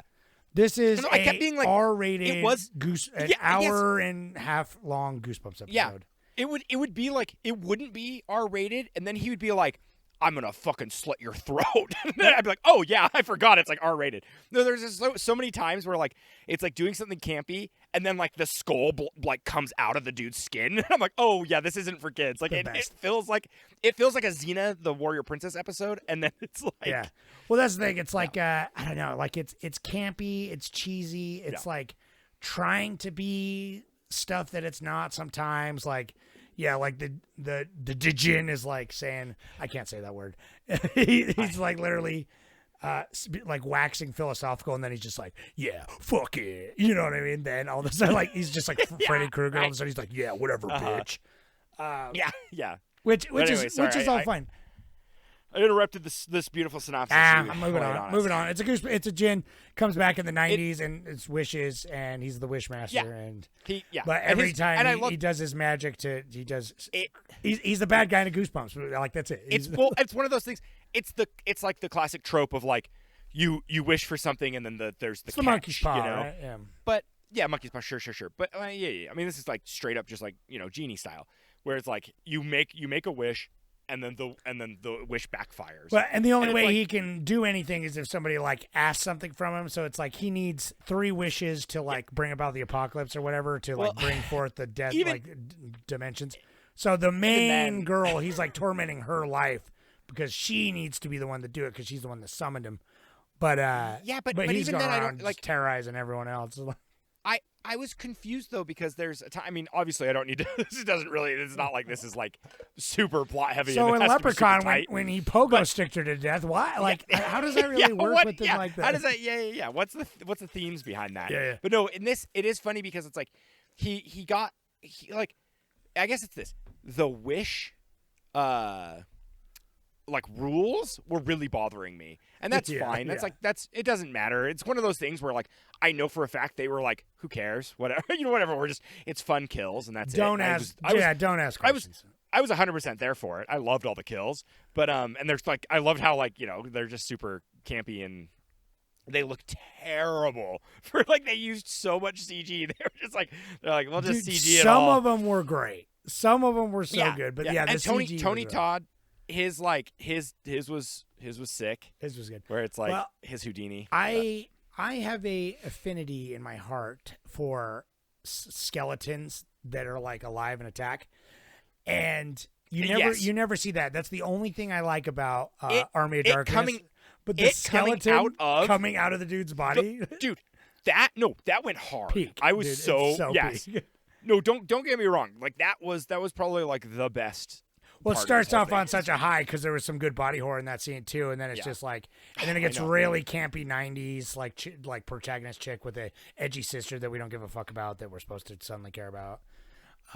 Even we spend so much time on this like friend. God, I forgot. Then he immediately dies. Yeah, there's like a backstory about like their parents burned. That like who cares? Oh my God, I know that's right. I forgot. Dude. They did try to like do the Freddy Krueger where it's like he's like tormenting her by showing her past and what her future could be. Oh, that's right, because he puts her sister in like the painting or whatever. But it's like I think that this film only lives on its kills. Like that for me, for me personally. Well, and the execution leaves a fuck a lot to be desired, but I think for what it is, it's really cool. Just for being goofy and dumb, and like I like the Djinn itself when he's in full makeup. When he's in full makeup is cool, but it's just like the reason why I put this movie in the poll or like in the list this month is because I saw it when I was a little kid and I don't remember it, but it scared me. Just like some bits, like I just remember the Djinn being like, oh yeah, it's intense, like for like 10-year-old. Dude, I was 5. I was definitely like, when did this come out in 97? Yeah, I was like 6, I guess. But here's the thing. And I put it because it's like magic. You don't get magic in horror in a way that's like fun also. And so like the skeleton thing really sells that. You don't get that. And it's like the body horror and the effects were really cool. Even when they were cheesy, like when he turns that girl into a mannequin, super cheesy, but like it's a cool fun thing that you can't really do in any other kind of movies. So they do all of the pitfalls, like the bit where the security guard's like, I wish you'd get out of here. Yeah. And he's like, oh no, I Yeah. have to leave. Like he's Yeah. like, no, don't make me leave. And he's like, don't you wish something else, sir? And he's Yeah. like, I wish the guy said like, yeah, I wish I had a big dick or something. That is like, that it just got really large, and like, literally, so large that it literally, engulfed the whole. the way it ends whole is so building. so stupid because it's like, and she's just like, I wish that this guy never was drunk on that day, and it's just like, no, just I wish, yeah, he's I like- wish none of this ever happened, and then it cuts, Yeah. and it shows it again, and they're like, all right, bring her down. He's like, you got it, boss. Like he's just like a great guy. Otherwise, I don't know. Yeah. No, I did. I watched this movie with my daughter fully, the whole thing with her. Hell yeah, dude. And she liked it. She didn't get scared. And I'm terrible, but like that's the thing. It's like I'm going to teach my kids, like they're movies, and like that's how you and I fell in love with movies is when we were freaked out by stuff when we were kids, and people like the adults had to be like, no, it's fake. There's like have makeup and it's actors, and we were like, holy shit, that's awesome. Movies are the dopest. Right. So I want to watch every movie ever made. yeah. So she was like, oh, like she would get freaked out sometimes but she's like, oh, he's in the crystal. He's in the diamond right now, Dad. He's in the red ruby. Oh, And that was kind of fun It's when she goes into the ruby. Where I love when they go into the bottle. You know, Yeah. it's like It's cool. it is fun in that like genie stuff. It's not good at all, but it's I don't know. It's No, but I had a lot of fun with it by going, what are the rules, laughing. What are the rules? I don't know. I like he was okay. could be guess. good. I don't I know. want There's like something about I him, want but- another. I want like this is not a series I would bring back, but like because it is hard to hit that tone. Like I want one. Like I want a Wishmaster that's like in the tone of like Tucker and Dale versus Evil, where it is like it can't be too serious, but it's like I want it to like lean a little bit, but also I don't know what it is. Well, I wish this was like done like in 1990 or 91, and so they would use like no CG. That You know, would- it the CG, the CG really just it's like I know we complain about CG often, and it's like whatever, and I honestly like using CG. We've talked about it. It's a tool, and you can use it well. It's cheap in this though. in It's this bad. in this it's like in this they just were like, well, we want to do. And it's funny because it's like there were some bits where I'm like, yeah, I don't really know how you do that practical, but I definitely know you could do it. It could be like you could just tweak it and make it cool cooler by doing it practical. Well, like when the they- woman turning into glass Yeah. and then the dude, then the security guard turning into glass. Those were like the two biggest ones that really bothered me. Yeah, they Like, sucked. I was like, ugh, like stop. They sucked. Because like they do practical shit and it was cool, and then Yeah, all the makeups and stuff, and like fucking Robert Englund like like- throwing up all his guts at the end. And I know Emma was like, "Ooh, what's he doing?" And I'm like, "Oh, it's alive. His guts are swelling up." She's like, Yeah. "Gross. He must have ate something." Like yeah, he had something. very good There's Wendy's something or at something. that party, But I don't know. Yeah. I want more magic and horror. Bring me more magic and horror. But it's like I don't need a Robert Eggers directed Wishmaster remake. I'm Though on the Wishmaster, dude. I know. I mean, that'd actually be pretty. Anything he does is beautiful. But no, I'm on the Wishmaster IMDb right now, looking at it, and a trailer for like it's a collage of all the Nightmare movies, and I'm like, God, they're so good. Like it's one of those things where I'm like, they must have been like tangent. Oh, because Wes Craven presents. I see. So it's like one of those things where like That's right. I'm like, Wes Craven like fucking killed Nightmare, dude. They're so good. Yeah. And like I'm glad that we're watching one this year. So Me too. Yeah, excited because for that's another one that I've only seen like a part of when I was a kid, and it freaks me out. But I've never watched it, the whole thing as an adult. So we'll get to that in a couple weeks. Let's see. I'll give you a money minute. Give me this. money. This is one of those movies that like it's exactly what it is. It's actually fine. I like I said, I would 100% watch the sequels because just for a good time. Like it's very Puppet Master-esque, where it's, just, like, it's so bad it's good. Yeah. Like, and her acting's pretty fun, but I love like when she's on the court and he's like Bethany or whatever, and he's the zombie, and he's like that scared me. I was like, but anyhow, so money minute on this guy. It was actually it was a $5 million budget, so they did pretty good. They for that was how really many? tight. Because Like, it's like for how many visual effects there were, and like different makeups. Like they had like the genie had like 3 different forearms, and then they had like even though it was obviously just like a sound stage with like netting or whatever, like in the gym they had like all the torture racks and stuff. It was cool. Right. Well, I bet you $1 million now that if it's Wes Craven like adjacent, dude, I wouldn't be surprised if they just had a bunch of prosthetic. They like, It's like they probably had a leftovers. bunch of infrastructure already built for it. That's a which good is, point. Which is cool. Which That's is a good great. point, yeah. But anyway, to help cut down on costs, because it's like if you said this was like if you told me this was 12 million or even 15 million to make, I'd be like, yeah, I believe you. So they did really good with 15. Yeah, that's with five. Five. Yeah, it's pretty tight for 5, all things considered, for sure. Yeah. I mean, it made 15. I mean, you so compare they this did great, to what Ginger Snaps, which we said was also about 5. Yeah. It's like right. the Ginger Snaps, I think is a way better movie, but like the effects and like a lot going on here, like I don't know, they did a lot. They did a lot with it. I felt like. Oh yeah. Not good, but I'm gonna write my own fucking Wishmaster script, dude. I'm bringing it back. I know. No, it is. Yeah, it's a badass concept. I like it. I mean, It's- it really it's is. a It really is a simple- Nightmare on Elm Street, though. It Like is. that's the. I mean, you can get that. It's got a little. It's I just know, got but that that's kind the of logic to it. dreams. I know. I just want I like know. I want evil magic, dude. Evil magic is cool. I know. I can't really think of like another. There's not much. That's why I put it on here super too. It's evilly magic. nostalgia, Yeah, it's and fun. I'm like, you know what? We need some magic, dude. Yeah. Anyway, so Closer People 2 says, first watch, and I was really looking forward to this. I saw some clips, and it's been on my radar for a long time. This was a big letdown. I just found it a bit bad in parts and a bit off in others. It did have a few nice death scenes and body horror special effects. As always, exploding head and melts are always a plus. Yep, got to get the goop.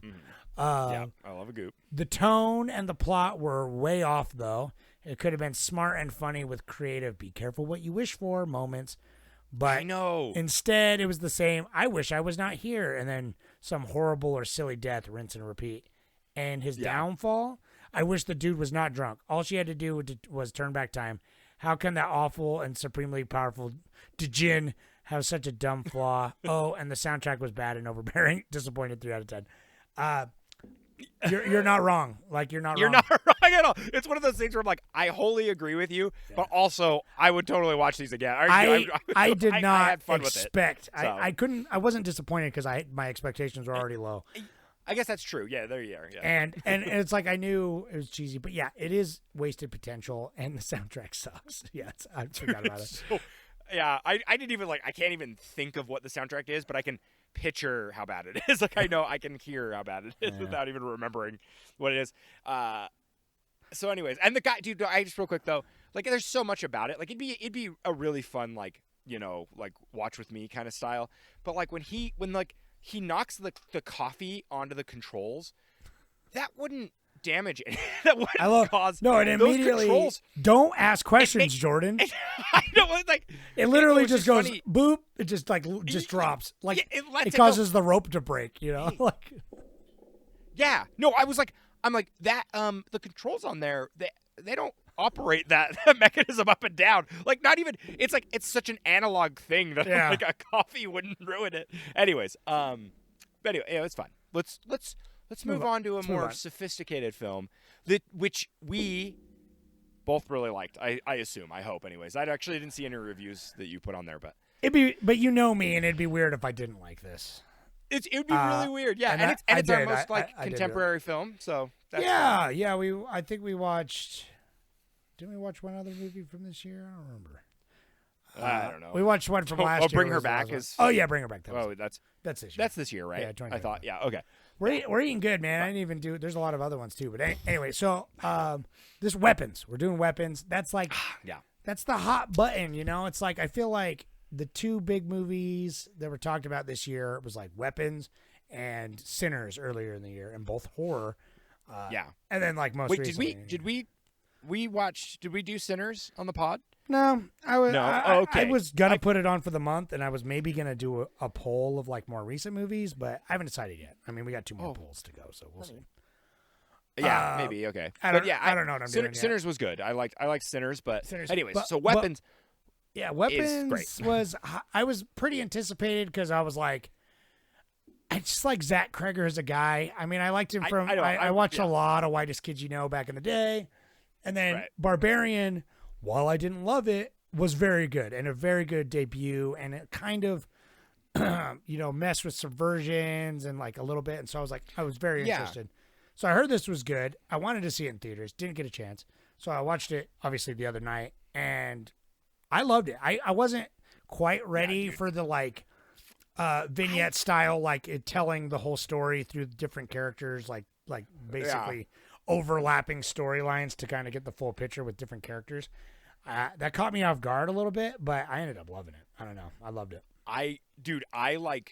So I didn't know what to expect. I've only seen, the trailer. Like, if you haven't seen this film yet, just watch the trailer for it. It doesn't spoil it. The trailer's good. It doesn't spoil. That's what's great is like the trailer. The trailer shows everything that happens in the movie, but doesn't spoil it at all. It's crazy. That's I remember being like, oh, I felt like the trailer was a little info dumpy. And then when I saw the movie, I was like, "Oh shit, this is so cool!" There's so much more about it, so much different characterization than I thought too. Yeah. Like I didn't think that the main girl, like this Miss Gertie or whatever, what's her name? Janine, the teacher.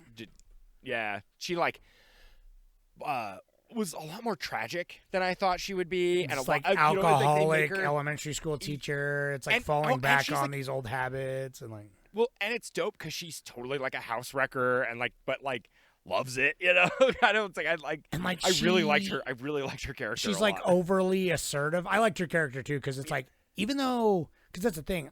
I was like she's like the first one you stick with, and so I was like, oh, okay, like she's a good flawed character.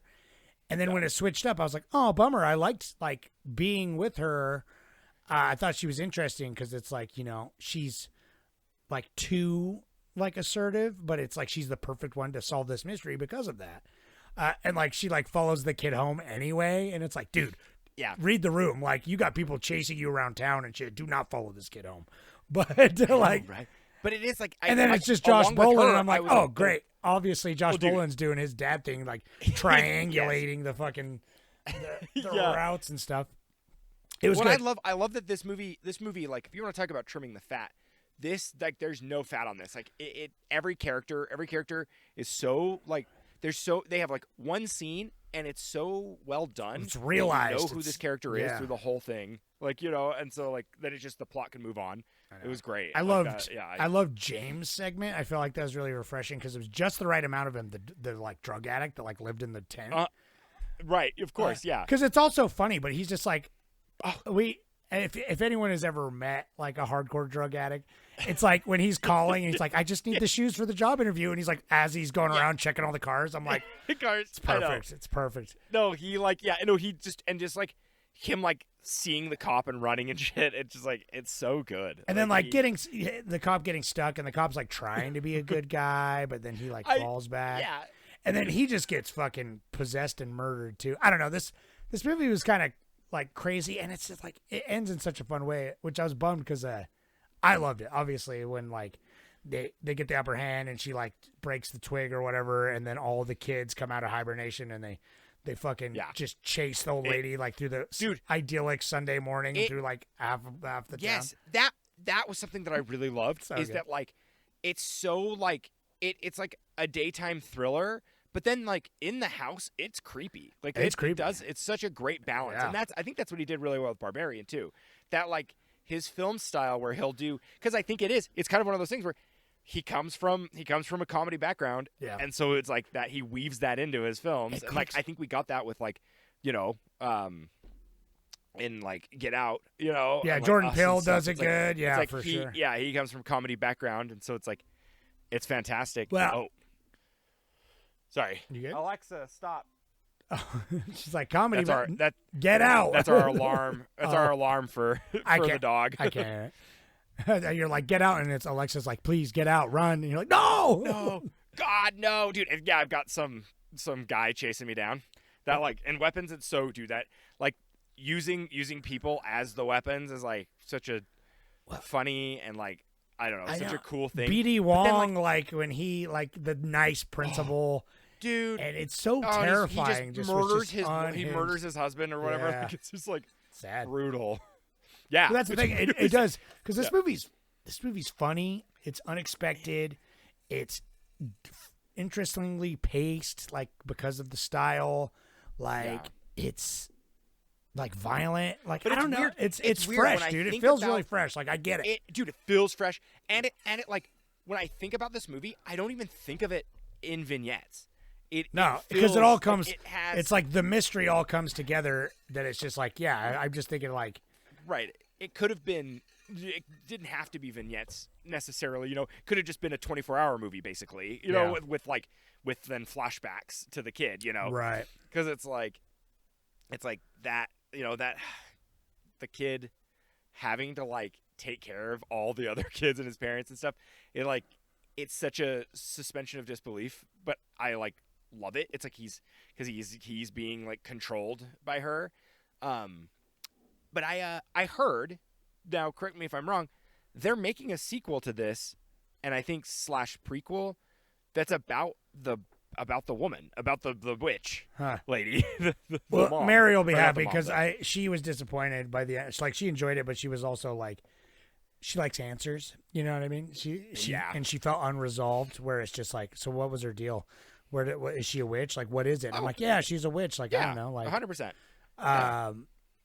And so it's like, I would watch more.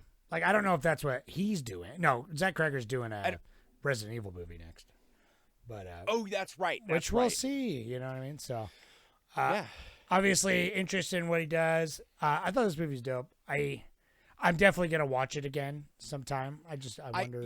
I need to watch it. I saw it in theaters because it's fun. Too. and then full disclosure, I just watched like a video essay about it. Well, you know, yeah, that's before all I you did this. need, a refresher.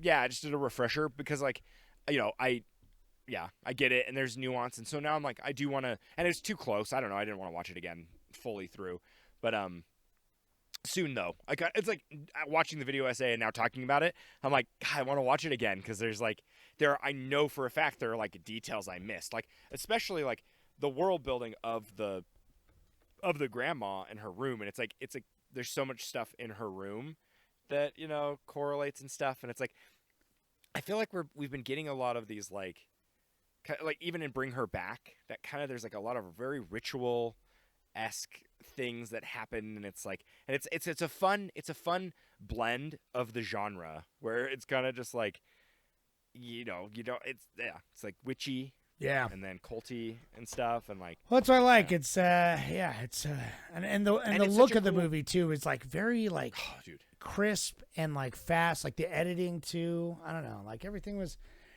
really on point with this. And yeah. Well, like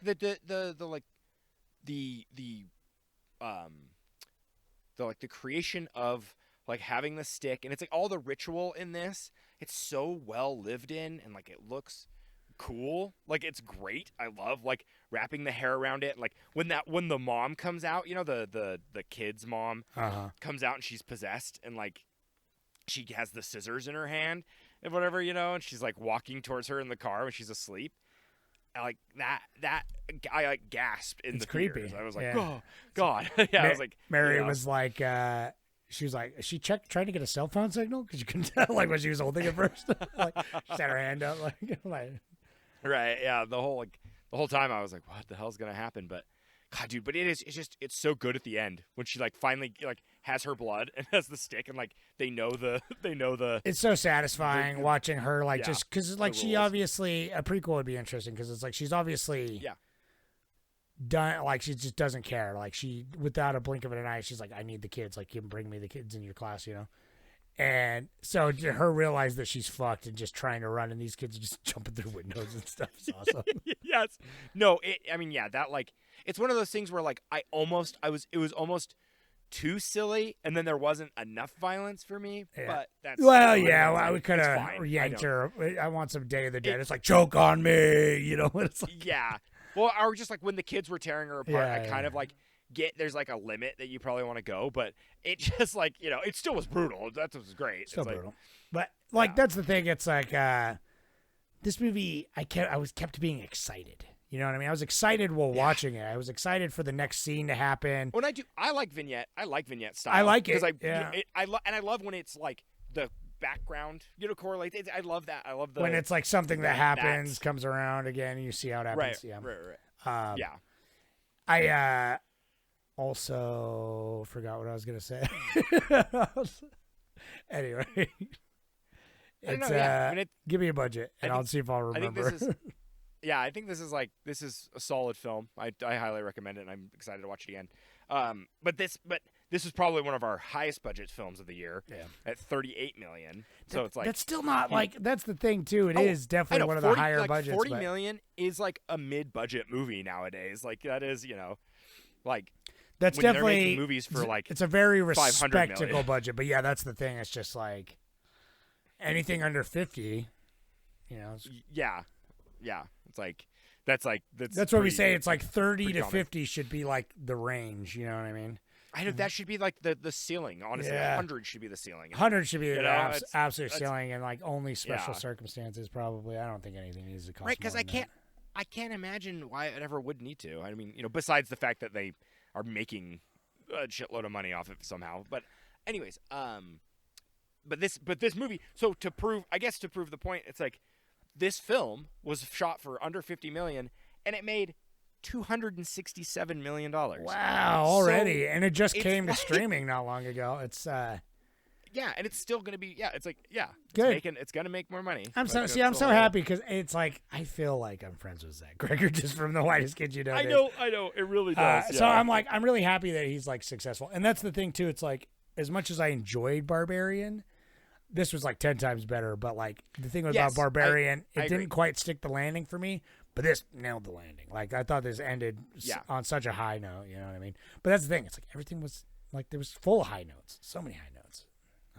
Right. It does. That's crazy. It's I can't momentum. believe it made that much. That's a lot. I think the vignette helps so much with like by the time I was like bored with a character, it would move on. And be interesting because you're invested in the mystery. You know what I mean? Because obviously you don't know which shit early on, and you're invested in the mystery, and so it's like when you're like, oh, this guy, we got to see it from his perspective now. What does he know? You know what I mean?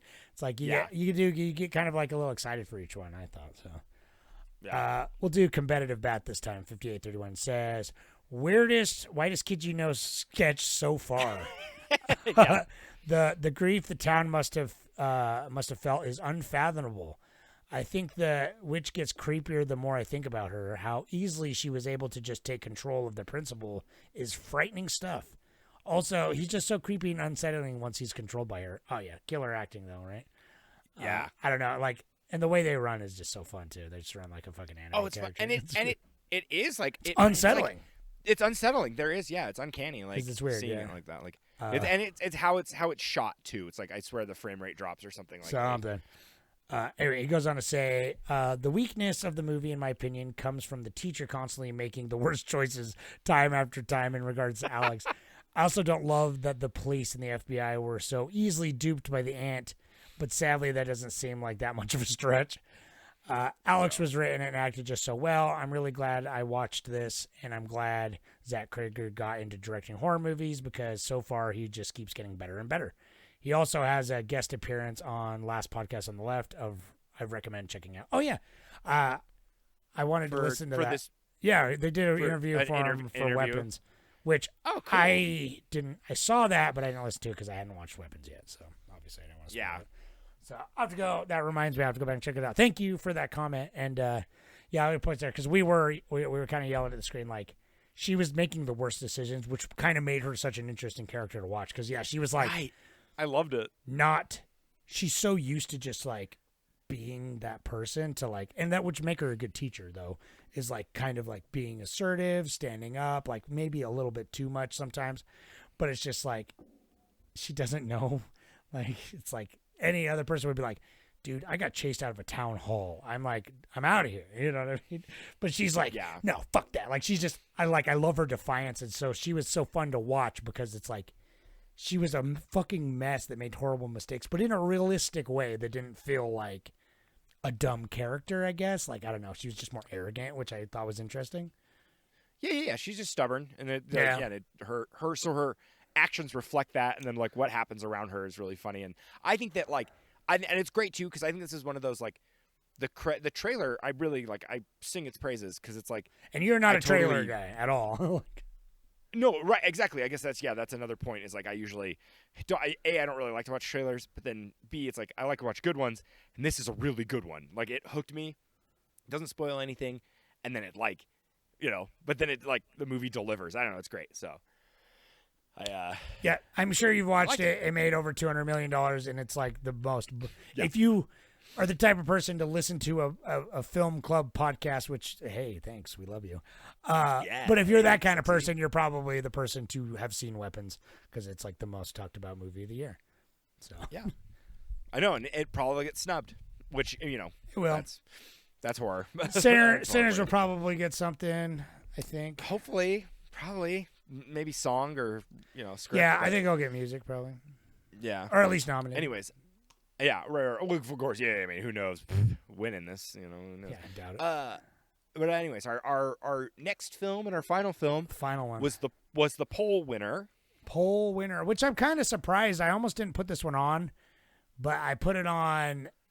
Just kind of as I wanted to watch it again, and I am so glad that you did, because I have avoided this movie my entire life. I know. Because I'm glad you liked it. because I'm I like we go back 3 or 4 years ago. We did maybe even 5 years ago now. God, we did the trilogy, Night, Day, and Dawn, and it's like those are one of my It's the pinnacle. that's kind of what got me into film of, in a strong way. Yeah, the influence of the fucking 60s Night of the Living Dead cannot be understated. As No, it really can't. In film, just in film. in film in Like, general, that's the- horror especially, and also Yeah. just like it's crazy every time I watch it. Dude, It's just ages like like a fine wine. like dude. a fine wine, especially. I'm like, God, this came out in '69, dude. It's like the civil rights was going on, and they got a fucking black lead that also has some shit to say about it. Like and he's like that, like, dude. It's one of those funny things where it's like if you've ever seen George A. Romero, he's like a Bernie Sanders type. Like Yeah. he just totally he's just this fuddy duddy dude with like big glasses. He is. And it's like his scripts are phenomenal. And this movie, I didn't know. I don't know why. It's like I just like. Well, you're a I've hater. seen The original is sacred, and yes, I think that's it. you The have original come sacred. around. But like forever, we were both kind of haters on remakes because it's like, why Right. bother telling an original story? Yeah. But there are a lot of really good ones. I mean, obviously, like we try every year usually to do like an original remake. I mean, we got a remake next week for sure. which original and a remake. which I'm interested in, and like that's the thing. I think I am. Yes, I've grown to be like, I'm gonna see what they wanted to do with this, and that's it. And it's like, and it doesn't always have to be compared to the original, which like I know it's blasphemy, and like as much as I sing the original's praises, it has a lot to be desired. Even George A. Romero himself is like, I made that for nothing.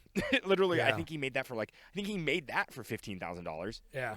And then, and then like, and he was like, yeah, I like went on and he created the trilogy, and it's crazy that he did this movie. It's like, that's the funny part. I know is, like, the fact that I never realized that like, oh, the original creators, and then Tom Savini finally got to work on Night of the Living Dead. That's something that's like it's almost like it's now that I'm older, it's so succinct, it's beautiful, it's chef's kiss. Serendipitous, like, man, because like yes. he was inspired by it. Tom Savini's obviously like the guy for like gore special effects. Well, Tom Savini worked on Dawn of the Dead. Yeah, so exactly. He was there. He was a young just whippersnapper. missed the boat though. Yeah. And it's like he's cutting his teeth with George A. Romero, and so the fact that it's like one of those things where it's like it's father son. Like he gets to be like, hey, I'm gonna like, hey, Pa, I'm gonna honor you, Dad. Can I make this movie, with you? And he goes, son, let's make it together. And like it just and like George A. is like, I'm gonna make it how I kind of originally intended, with Savini's like, edge, because Savini's like he's a madman, dude. And this was way because I've seen this before, and I thought it was really good, but it was way tamer than I remember. Because I was like, it's pretty gory with the zombies, but like, I was expecting, for some reason, because I get all of Savini's gore mixed up, because it's Oh, all I know, yeah. it's all so good and there's so much of it. An arm didn't get chopped off in this movie, and I actually was kind of upset. I'm gonna go. I'm gonna go. It was already chopped up by the time they showed up. I know, but right. There was a severed hand that fell, and they were like flopping a hand around. But like the fact, because I thought, somebody got bit right on the arm, and I thought that he was gonna come down. Tony Todd was gonna be like, we gotta cut that arm off. Like he put it 2 and 2 together that like the bites were doing it, and they were gonna chop her arm off, the daughter. But anyways, I just because I was like, Tom Savini like invented that. Like he's the one that's chopping arms off. He is. He chops arms, man. I love it. Yeah. But yeah, this movie was a lot like subtler than I remember. I remember it being like grotesque, but like a good adaptation. But it was like sometimes it was shot for shot. Like you could tell it was handled with reverence. Like the opening sequence is like even the actors, and I forget the guy's name now. It's like Bill Moseley or whatever his name is. He's fucking the Otis. brother. Otis from House of a Thousand Corpses is who he is. Oh right. It is the brother. Yeah, that's him. Yeah. And right. Yeah. But even they're doing like the same cadence as the original, and then it's just like, oh, once the zombies come out, it's like, nah, this is like an updated version, but it still feels very like it's great because tight, it's one of those things where like it like you I'm expecting like it to be shot for shot because it's shot for shot, and so when you see the zombie off in the background. But it's not a zombie. It's like the caretaker or whatever that's injured. Yeah. And you're like, okay, that's not the zombie that the brother wrestles with. And then boom, it just cuts and it's like the Tom Savini's like full just on, corpse, dude. Yeah. It got me. I was like, you. hell yeah, brother. Yeah, that's good. I was like, okay, we're in it now. This is gonna be good. I know that this remake is still like 35 years old, but it feels updated, but also like respectable to what it was, because it's like obviously you can't it's like get simpler than making it. Yeah, you can't get simpler than zombies sieging a farmhouse, because that's where it started, obviously. But it's like you can't get simpler than that. But just seeing these old slow zombies like, but done in a way that like, was like well thought out with the makeup and everything. It warms my heart, man. And in the original script, when's the last time you saw a good slow zombie? You know what I mean? I know, really though. But the original 60s has such a good script. It feels so natural. Like what they're talking about in this situation, like the panic, and like Barbara is like that. It's okay. Barbara is like hysterical, and she kind of like she can't get it together, and he has to like come in and help her, and it like it's great, and then like the racial tension's perfect. But in this, they do like the same thing, but then it's great because it's what George A. Romero wanted to do with the original. Is he wanted her to be like not a femme fatale. He wanted her to like kind of be the hero, the heroine in a sense, but like she just like wasn't clicking, and they weren't getting it right, and yeah. And it just kind of like it was a little. I don't know. It's almost like it took him, whatever, another 30 years to kind of figure out how to write her. Yeah. And I think it's like, I think they did a fantastic job. Well, it's really fun what they did to with watch Barbara her like was the best, because go from like, I mean, she wasn't like she's very feminine, but she has like the short hair, kind of a sharper jawline. And so it's like, she just, but she goes from the hysterical to like the badass, like like G.I. Jane style, like she's a Ripley, basically. Well, like she really does. She becomes like deadened by the end of it, and it still gets the message. It's like, who are the real monsters? But when she's like trying to prove to the dude in the basement, she's like, does he look like he's sick or whatever? And she's like shooting the zombie until she finally shoots him in the head, and literally Ben has to be like, all right, Barbara, like, oh, take a breath. You know what I mean? Well, and that's what's great is like her hysteria is that it's the trauma. It's like, the it's frenzied survival, though. You know what I mean? Yeah. Which is, right. Yeah. And like, but I think that like, I will say though, to spoilers for the original, if you haven't seen it yet, which I highly recommend you do, and I'm sure you have. But when Ben, like, the original ending is a million times better in my opinion. That was my one. I love this film. Like I really, it works for it's her almost because better. it's a good It does. round thing for her. Yes, and Ben's a side character, but it's like the original one is and, like and such it's a tragic punch, dude. But that's the thing. It's like this is like when I saw him when Ben come up and he turns the corner and he's a zombie. It was touching. It hit me. I love zombie movies too, so I'm biased as hell. But well, and him down in the basement being like they're finally getting the news right. I was like they're finally speaking the truth. Yeah, dude. And he's just like smoking the cigarette. He finds the gas keys. Yeah, and that's so George A. Romero, dude. Like Day of the Dead, like just the end. Dawn of the Dead. All of his movies, like they end with that. Like they end with the like.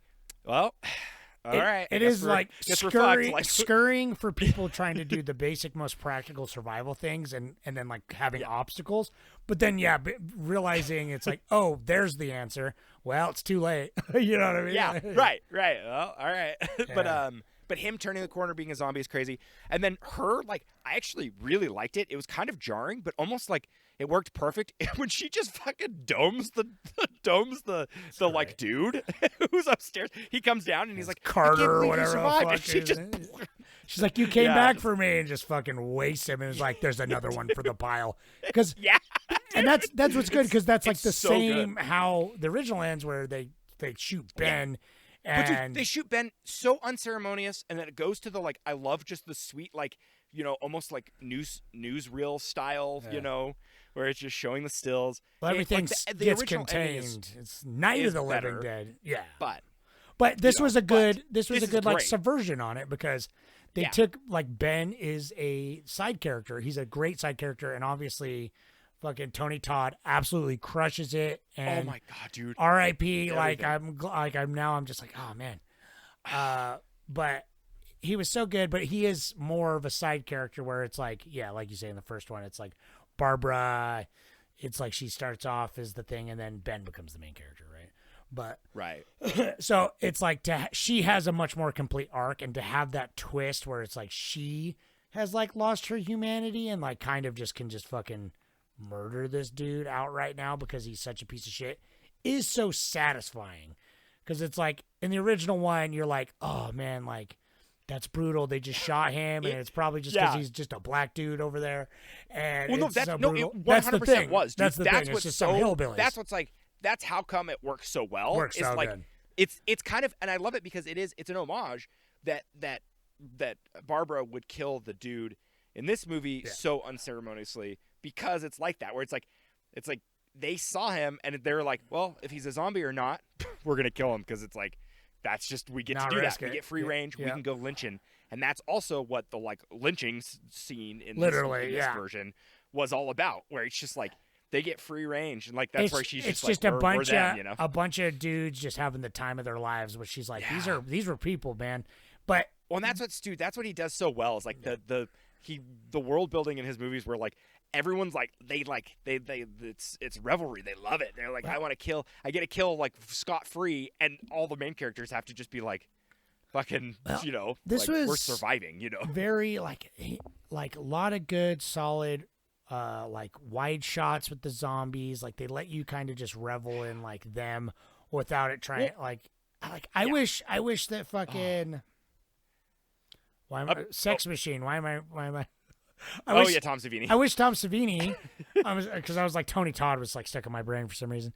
I wish Tom Savini had made more movies because it's like this was extremely competently directed. This is literally his only movie. Well, he probably was like, I got to direct Night of the Living Dead remake with full approval and support from like one of my biggest idols. And like so I'm good. George A was there with him the whole time. Like they made it together. And that's so good. That's the part where like the part that actually like kind of gives me like chills. Like that's I'm just like the fact that like it's basically what it is. It's like it's a Frank Miller style where like Mad Max is fucking sick. And so it's like it's cool that like George A got to come back after so many years to kind of be like oh, the pitfalls of the original, where it's like I love in this, it's like the truck pulls up and there's like the little details of like running out of gas and cars and then like getting to the gas pump and they've got the wrong keys, you know, having to get the keys from the uncle house. Panicked, and he just like I loved it in this one too because it's like he's not thinking, he's panicked. He knows that shotgun will work on the lock. He's probably seen it in movies. too. And he just shoots it not thinking and then just fucking kills them both. Well, and it's not even. They would have been okay, but then it's the torch, that was in the back of the truck. It's like this movie has those like moving pieces that just it's like it's very solid. Like and there's so much more weight to it. Like you know whose house it is, like definitively. You've got the uncle has killed himself upstairs. Like that's because in the original that is one of my favorite reveals of all time is when they go upstairs and it's the corpse is right there and it's just brutal, you know. You see it like it's not a zombie. It's like the eye socket, right? It's the eye socket and like it's like somebody who's been like devoured because in the original there's not the rules haven't been set yet that George A. created. So it's kind of like, you know, people are kind of they're violent and some are reanimated corpses. Some like it's not always like you turn into a zombie when you get eaten and stuff like that. It's like they're kind of cannibals and stuff, you know, and they're just weird. They're night walkers and stuff. And it's like great how they in this version they like kind of touch on that and talk about it. But then it's like it's very like set, you know, the rules that have already been set play in so well. So it feels so updated. And fresh. I agree. Like where it's like definitely cemented with just the right amount of tweaks. My favorite thing about the Romero zombies, other than just like their style, but it's just I love that the Romero style zombie, and this maybe touches on magic or something because it's all unexplained. But anyone who dies for any reason at all becomes a zombie, which it's not a virus necessarily. Like the bites will kill you, but like if you die of a heart attack, you're gonna become a zombie. And it's just like inexplicable. I love it because it's like there's no fixing that. Death is an inevitability. Well, and it's great because it's like, and like if you bury a zombie though, they can't really necessarily come out of like a coffin in under 6 feet of dirt. Right. It's like, you know, but like fresh corpses will just come back to life, and that is what's great. And I love how it's got all the classic, you know, beat for beats where the TV it's kind of updated. Like George A. always does like a great. Like he worked in like a news studio too, you know, so that's kind of his. He always brings that in his films. The new stuff in Dawn is like some of my favorite stuff. Like in the beginning of the news studio. Oh my god, the new stuff in Dawn is so good. It's like that's Dawn of the Dead though. It's like obviously, yeah. Dawn and Go listen to those episodes. I think I'm a dead guy, but it changes every time. I don't know.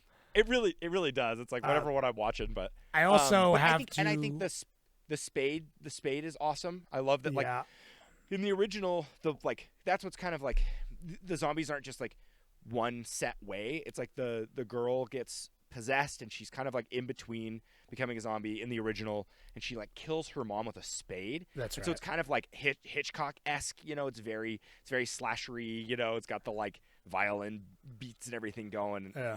And she stabs her mom. But in this, it's great because it's just classic zombie. She gets up and that actress, her mouth is like 8 inches wide. Like it's That's like good. she opens her mouth and like bites her neck, and then blood spurts all over like a spade on the wall. And they made that guy such the fucking douchiest. Like he just doesn't check on his wife. He just fucking slapping her around. But then he starts shooting at Tony Todd the second he's like no, you don't care, man. Like I was like, because I clearly know how the original ends, but I don't know how this one ends. And so I was kind of like, oh, I wonder how they're going to like end this movie. And when they start taking pop shots at each other, I was just like, no. He gets shot like 3 times and he's like, I'm not going to make it, go, run. And you're like, wait, what? Yeah. No, it was really like, because I'm used to like, he's the guy. Hero in the original. So the fact that he gets shot, I'm just like, oh my god, they did it. They killed him. And it's so cool. Like, oh. It's so good. And then him just dying and laughing with this, like trying to get a cigarette down there. And then coming up as the zombie, it hits. Oh, it does. It does. It hits. And it's like, and it hits. Tony Todd's got the perfect zone. Yeah, comes back to see him. Like he's down there, and she knows, but she's got the sinking feeling. Like, there's no way. And he comes up. He's just got the best zombie face ever, too. Dude, he does. Yeah, he looks so good. And he looked so good. Like, I always get it wrong. It's like Duncan Jones or something. The original actor from the original Night of the Living Dead. It's like, that's what I loved about this is like, everyone was like different, but then just the homage it paid it so well. And it like, God, I don't know. This really is like, I think a double feature of the original and this one would be awesome. I feel like I'll visit this one more often again. Cause it's just like, it's everything I like about the old ones. And it's like, but everything I like about like newer one, like it's like, yeah, when's the last time? Like Well, again, when's the last time you everyone's saw so a smart in good this. slow It's great. zombie? Because Like I love when she's like, we could just run past him, you know, and then and like, you know, and like Tony Todd has to just kind of like talk her out of it because it's one of those things where it's like they have their opposing ideas, and he's just like, it's not enough to make it, and he's like, I love the story too when he like in the original when he's like, I saw the headlights, you know, and I saw the people get mowed down and shit. It's like it's crazy over there. You can't like go back into town, you know. We got that same thing here. I also have to mention, I also watched this movie entirely with my entire family. Oh, really? Yeah. Yeah. That's dude. I mean, this is for as tame as we think this is. It's pretty brutal. It's pretty brutal. Zombies scare me, dude. I get no. It's like the thing is and especially George A's will always scare me more than fast zombies. As much as I was like in the other for Train to Busan, I was like, I really do talk up those zombies. I love them too. Yeah. But in this, it's the when fucking Tony Todd is trying to get back to the farmhouse from the gas pump. And it's just like, they're just slow, but they swarm. And so he's just like, the whole time I'm like, oh my God, he's gonna get got. Just, like, it's just, yeah. Just like death. Like, I know fast zombies are like, death could come at you at any moment. But like slow zombies, it's like, they're the epitome of death, and it's inevitable. They never stop. It's like, it follows, dude. They never stop coming. They never, and then there's like, when you turn around and there's just more of them. Yeah. You're like fuck. the shots that, like, I was unnerved. I haven't been unnerved by zombies in a while. But like literally it just shows them just coming out of the woods, and it's just like a wide shot, and there's just them out of the woods, just slowly bit by bit. And I'm like, yeah, that's coming for you, baby. Like that's just coming for you. And it's great in this movie too, because it's like in 99% of zombie movies, people are fucking marksmen. They can blast you in the dome like 100 times. Like it's like in this, it's great. She shoots like 6 or 7 shots before she gets a headshot. Like it's one of those, like, you know, they never just get a headshot the first time unless it's like against the window and, you know, that's point blank. That doesn't change anything, you know. But even in the house, it's like they'll hit them in the chest or something. Yeah, you know? It was good because when I watched it with because I was also worried because I remember it being more violent, so I'm glad it wasn't as violent as I thought. No, like, it really wasn't. I thought there'd be a lot more for Tom Savini Sanders. Eating. I thought it was like someone's entire rib cage was going to get torn out or something. But well, dude, like, no, I was waiting for it because Tom Savini does that. He does the chest ripper. That's his thing too. And so it's like I was waiting for that with the burned corpses, but the burned corpses were pretty good. They were good. Those were brutal, dude. Yeah, they were good. They're dragging them across the ground. They were good. But like watch this with your kids. With the kids, it's great. They loved it. They had a blast, and like we really played it up that we were having fun and we weren't like getting too like spooky. It was literally, and so I had a lot of fun watching it because it was literally like every time a zombie would pop out and there'd be like the music would get all crazy. We'd be like, everyone would be like, ah! We just all scream and like throw popcorn and shit. So it was a good time. Like, but they did sleep with the lights on, but they didn't get in bed with us, which is nice. So okay, good. That's a good lessons test. Emmeline, that's the thing, because Emmeline, my daughter, she's 5. But she can hang, dude. She's the one that asking me. She's like, "Can we watch a horror movie?" And then she's like, "Oh, it's too scary." I'm like, "Do you want to turn it off?" And she's like, "No, I love it." And I'm like, "See, like being scared's fun when you're like safe." Actually, my son usually can't hang, so I thought for sure like he's terrified of he sees a Halloween decorations. He's like, "Oh!" But he was having fun. He had a good time with it. So I don't know. Call me a bad dad, but I'm indoctrinating him. It's like. I'm watching it with him. I'm giving him the proper context. I grew up with horror movies. Well, I know, but like, same. You know what I mean? But it's I'm there. You know, it's just a movie. You know what I mean? It's like my kids can watch pretty much whatever movies as long as it's gonna no sex. Count though. The Holocaust next, no dude. sex. Yeah. Well, I don't want to explain. I'm not ready to explain the intricacies of sex to a 5-year-old, but. Cannibal Holocaust. That's next. I'm breaking her in. You know. What I mean? Yeah, right. This is a good like you know. So Emma, I saw you could hang for 9/11. Yeah, you like this corpse. I'll show you another. I got a corpse for you. A lady's impaled on a stick. Yeah, right. Yeah, the government thought it was real. I know, right? Give me. You got a money minute for me? This. Oh yeah. It's super, dude. This is another $5 million budget. Is that it? That's pretty good though. Yeah, right. I mean, I think it shows. It's all like basically one location. It does show. But I also, I mean, if you would have said 15, I would have been like, sure. Yeah, well, no, but dude, I know for a fact it was his buddies. That just like it was in the original, like just like it wasn't like the trilogies, dude. It's like he gets his friends and they just bring their own trucks and they just have a bonfire and they have a big party. But but it only grossed $6 million, so I mean, it's not. It's like I wonder what this has been remade. This is like the definitive remake because this movie's been remade a handful of times because of the whole copyright issues. I know, right, yeah. Yeah, that's great. But I gotta say one thing though. Again, to talk about posters, the Night of the Living Dead poster for this movie, where it's got like it shows like the moon and a couple of zombies, and then it's got the large face, is a bad poster. It is. But it's did you look at the poster that I have on the? Was it the one is it the one that says like Night of the Living Dead and it's got an eye in the middle of it? No, like, it's the house. Going up to the house. Yeah, it's the house. Yeah. That one's good. Yeah, that's a good poster. That's a good poster. That's like the screenshot from when I was watching it online or whatever, I'd hang that bad boy in my office. No, it's beautiful. And I'm like fully dude, I'm converted. I'm going to tell people on the street to go watch this movie cuz it's like I feel bad that I've but you know what? Maybe I wouldn't have appreciated it because I remember trying to watch this and I really was like, it's in color, I was that kind of kid.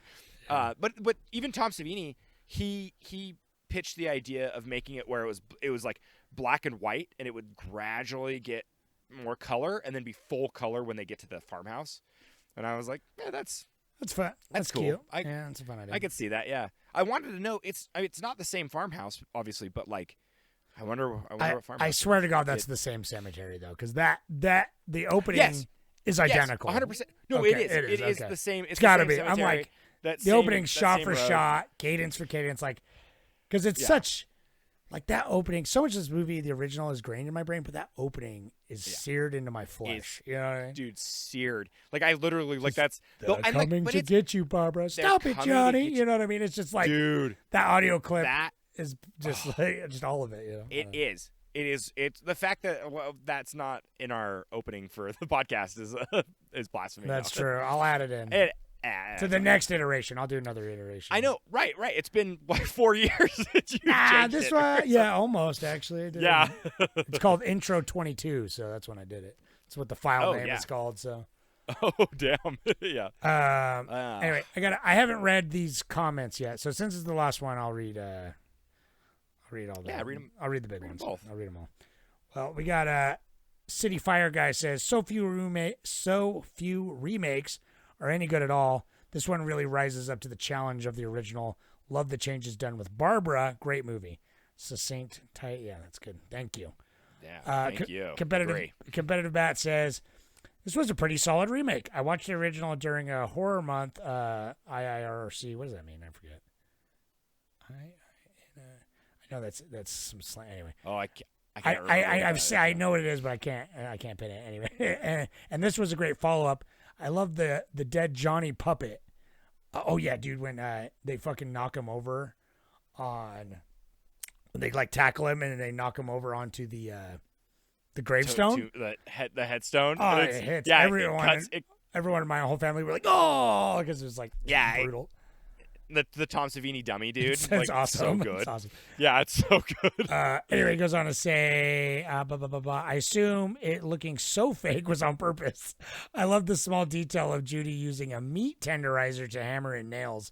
It's a great way to low light that they're making do with what they have. I have forgotten just how much I hate Harry Cooper, so kudos to Tom Towles. I don't remember the ending of the original being so gross.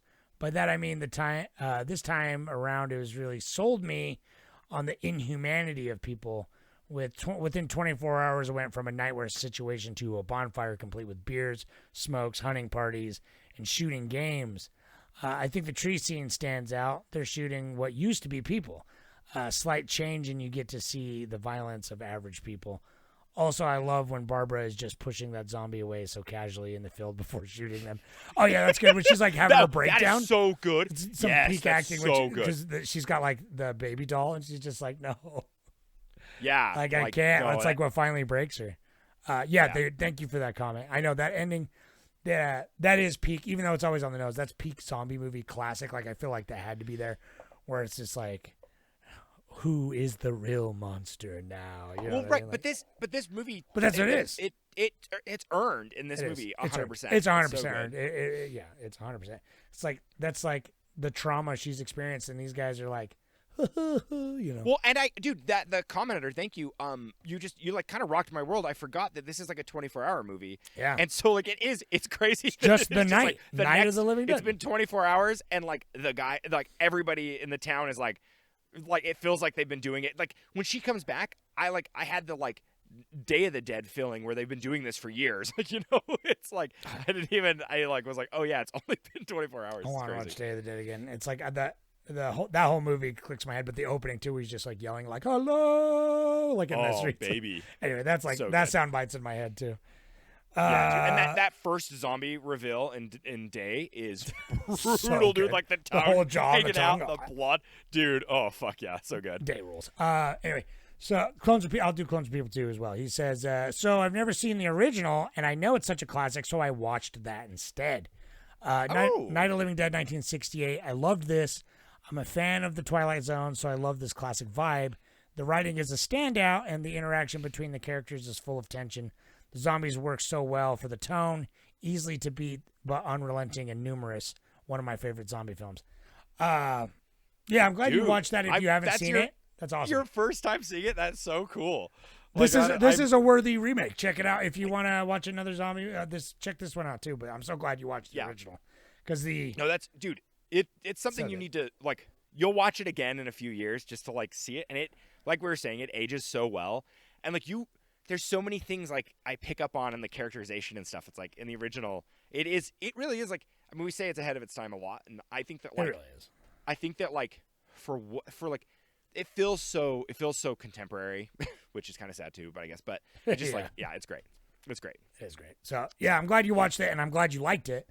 And Yeah. you have the Cult Now- of Cinema Knowledge seal of approval stamp Yes, on and go- the Tom Savini remake. See the original trilogy too. If you haven't seen Oh, Dawn yeah, or, dude. Dawn or Day, Watch it's like that. Dawn and Day. Yeah. What's so beautiful is like they work so well together as a trilogy, but like they have nothing to do with each other. It's so good. Yeah, they're So, completely standalone, other than zombies, and Yeah. I guess the time period, or time frame. yeah. All right. Well, Hey, we made it. we That nailed was it. week We 3, nailed it. baby. thanks everybody. We did it. Good stuff. So yeah, keep on trucking. I don't know what movies we're gonna do for the poll this next week, but we got some fun ones going this week. We got a lot of sexual assault coming up. I know. I guess that's yeah. Like which is nice that we did it at the beginning can and now we're compare doing it it. at the end here. Yeah, we we can compare it. sandwiched it. We can and- see. Anyways, Speaking of Wes Craven too, so. well, that's the thing. I want to see that because it's like his first movie. It's his so first. It's his first like- one. Yeah, it's. Yeah, so I haven't I'm seen the first curious one to- in a long time either, so I'm interested. So Yeah, I know, right? I don't even know if I've seen the first one. now I think Halloween about it. Town, baby. Anyway. But yeah, Halloween Town. That's I know. We got some good ones coming up. I'm excited to watch Altered again because Session 9. You gotta catch up on that. I will probably Bud. watch Session 9. Probably, yeah. We could save it for the last week because the last week's only going to be like 4 movies. I'm just going to sneak it in to a random podcast that is just like next month when Yeah. we're doing like Shane, like I'm going to just be like the last Actually, 10 yeah. minutes, like also Session 9. Yeah, be like Session 9. The comparisons to Shane and his, like it's like his struggles with violence. It's like it I really know. just works really well Really with works. Session 9 and their struggles for asbestos. What are they trying to say about the machoism, you know what I mean? Like, Yeah, I mean there kind of is that in Session 9. yeah. I've seen Session 9, so anyhow. I'm just saying. I've seen I know. I've seen it years ago. But. All right. Goodbye then. Good Till night. next Thank time. you. Go check out whatever Hey, poll. Patreon. YouTube. If you're on YouTube side, there'll be a poll. I don't know what movie I'm gonna do. I don't know. I just might do bangers. I don't know. Yeah. Fuck it. Just bangers, man. Just gonna put all zombie movies again. Just like, Yeah, yeah, you can. Yeah. Can't go wrong there. I know. All right. Goodbye. Bye. Bye.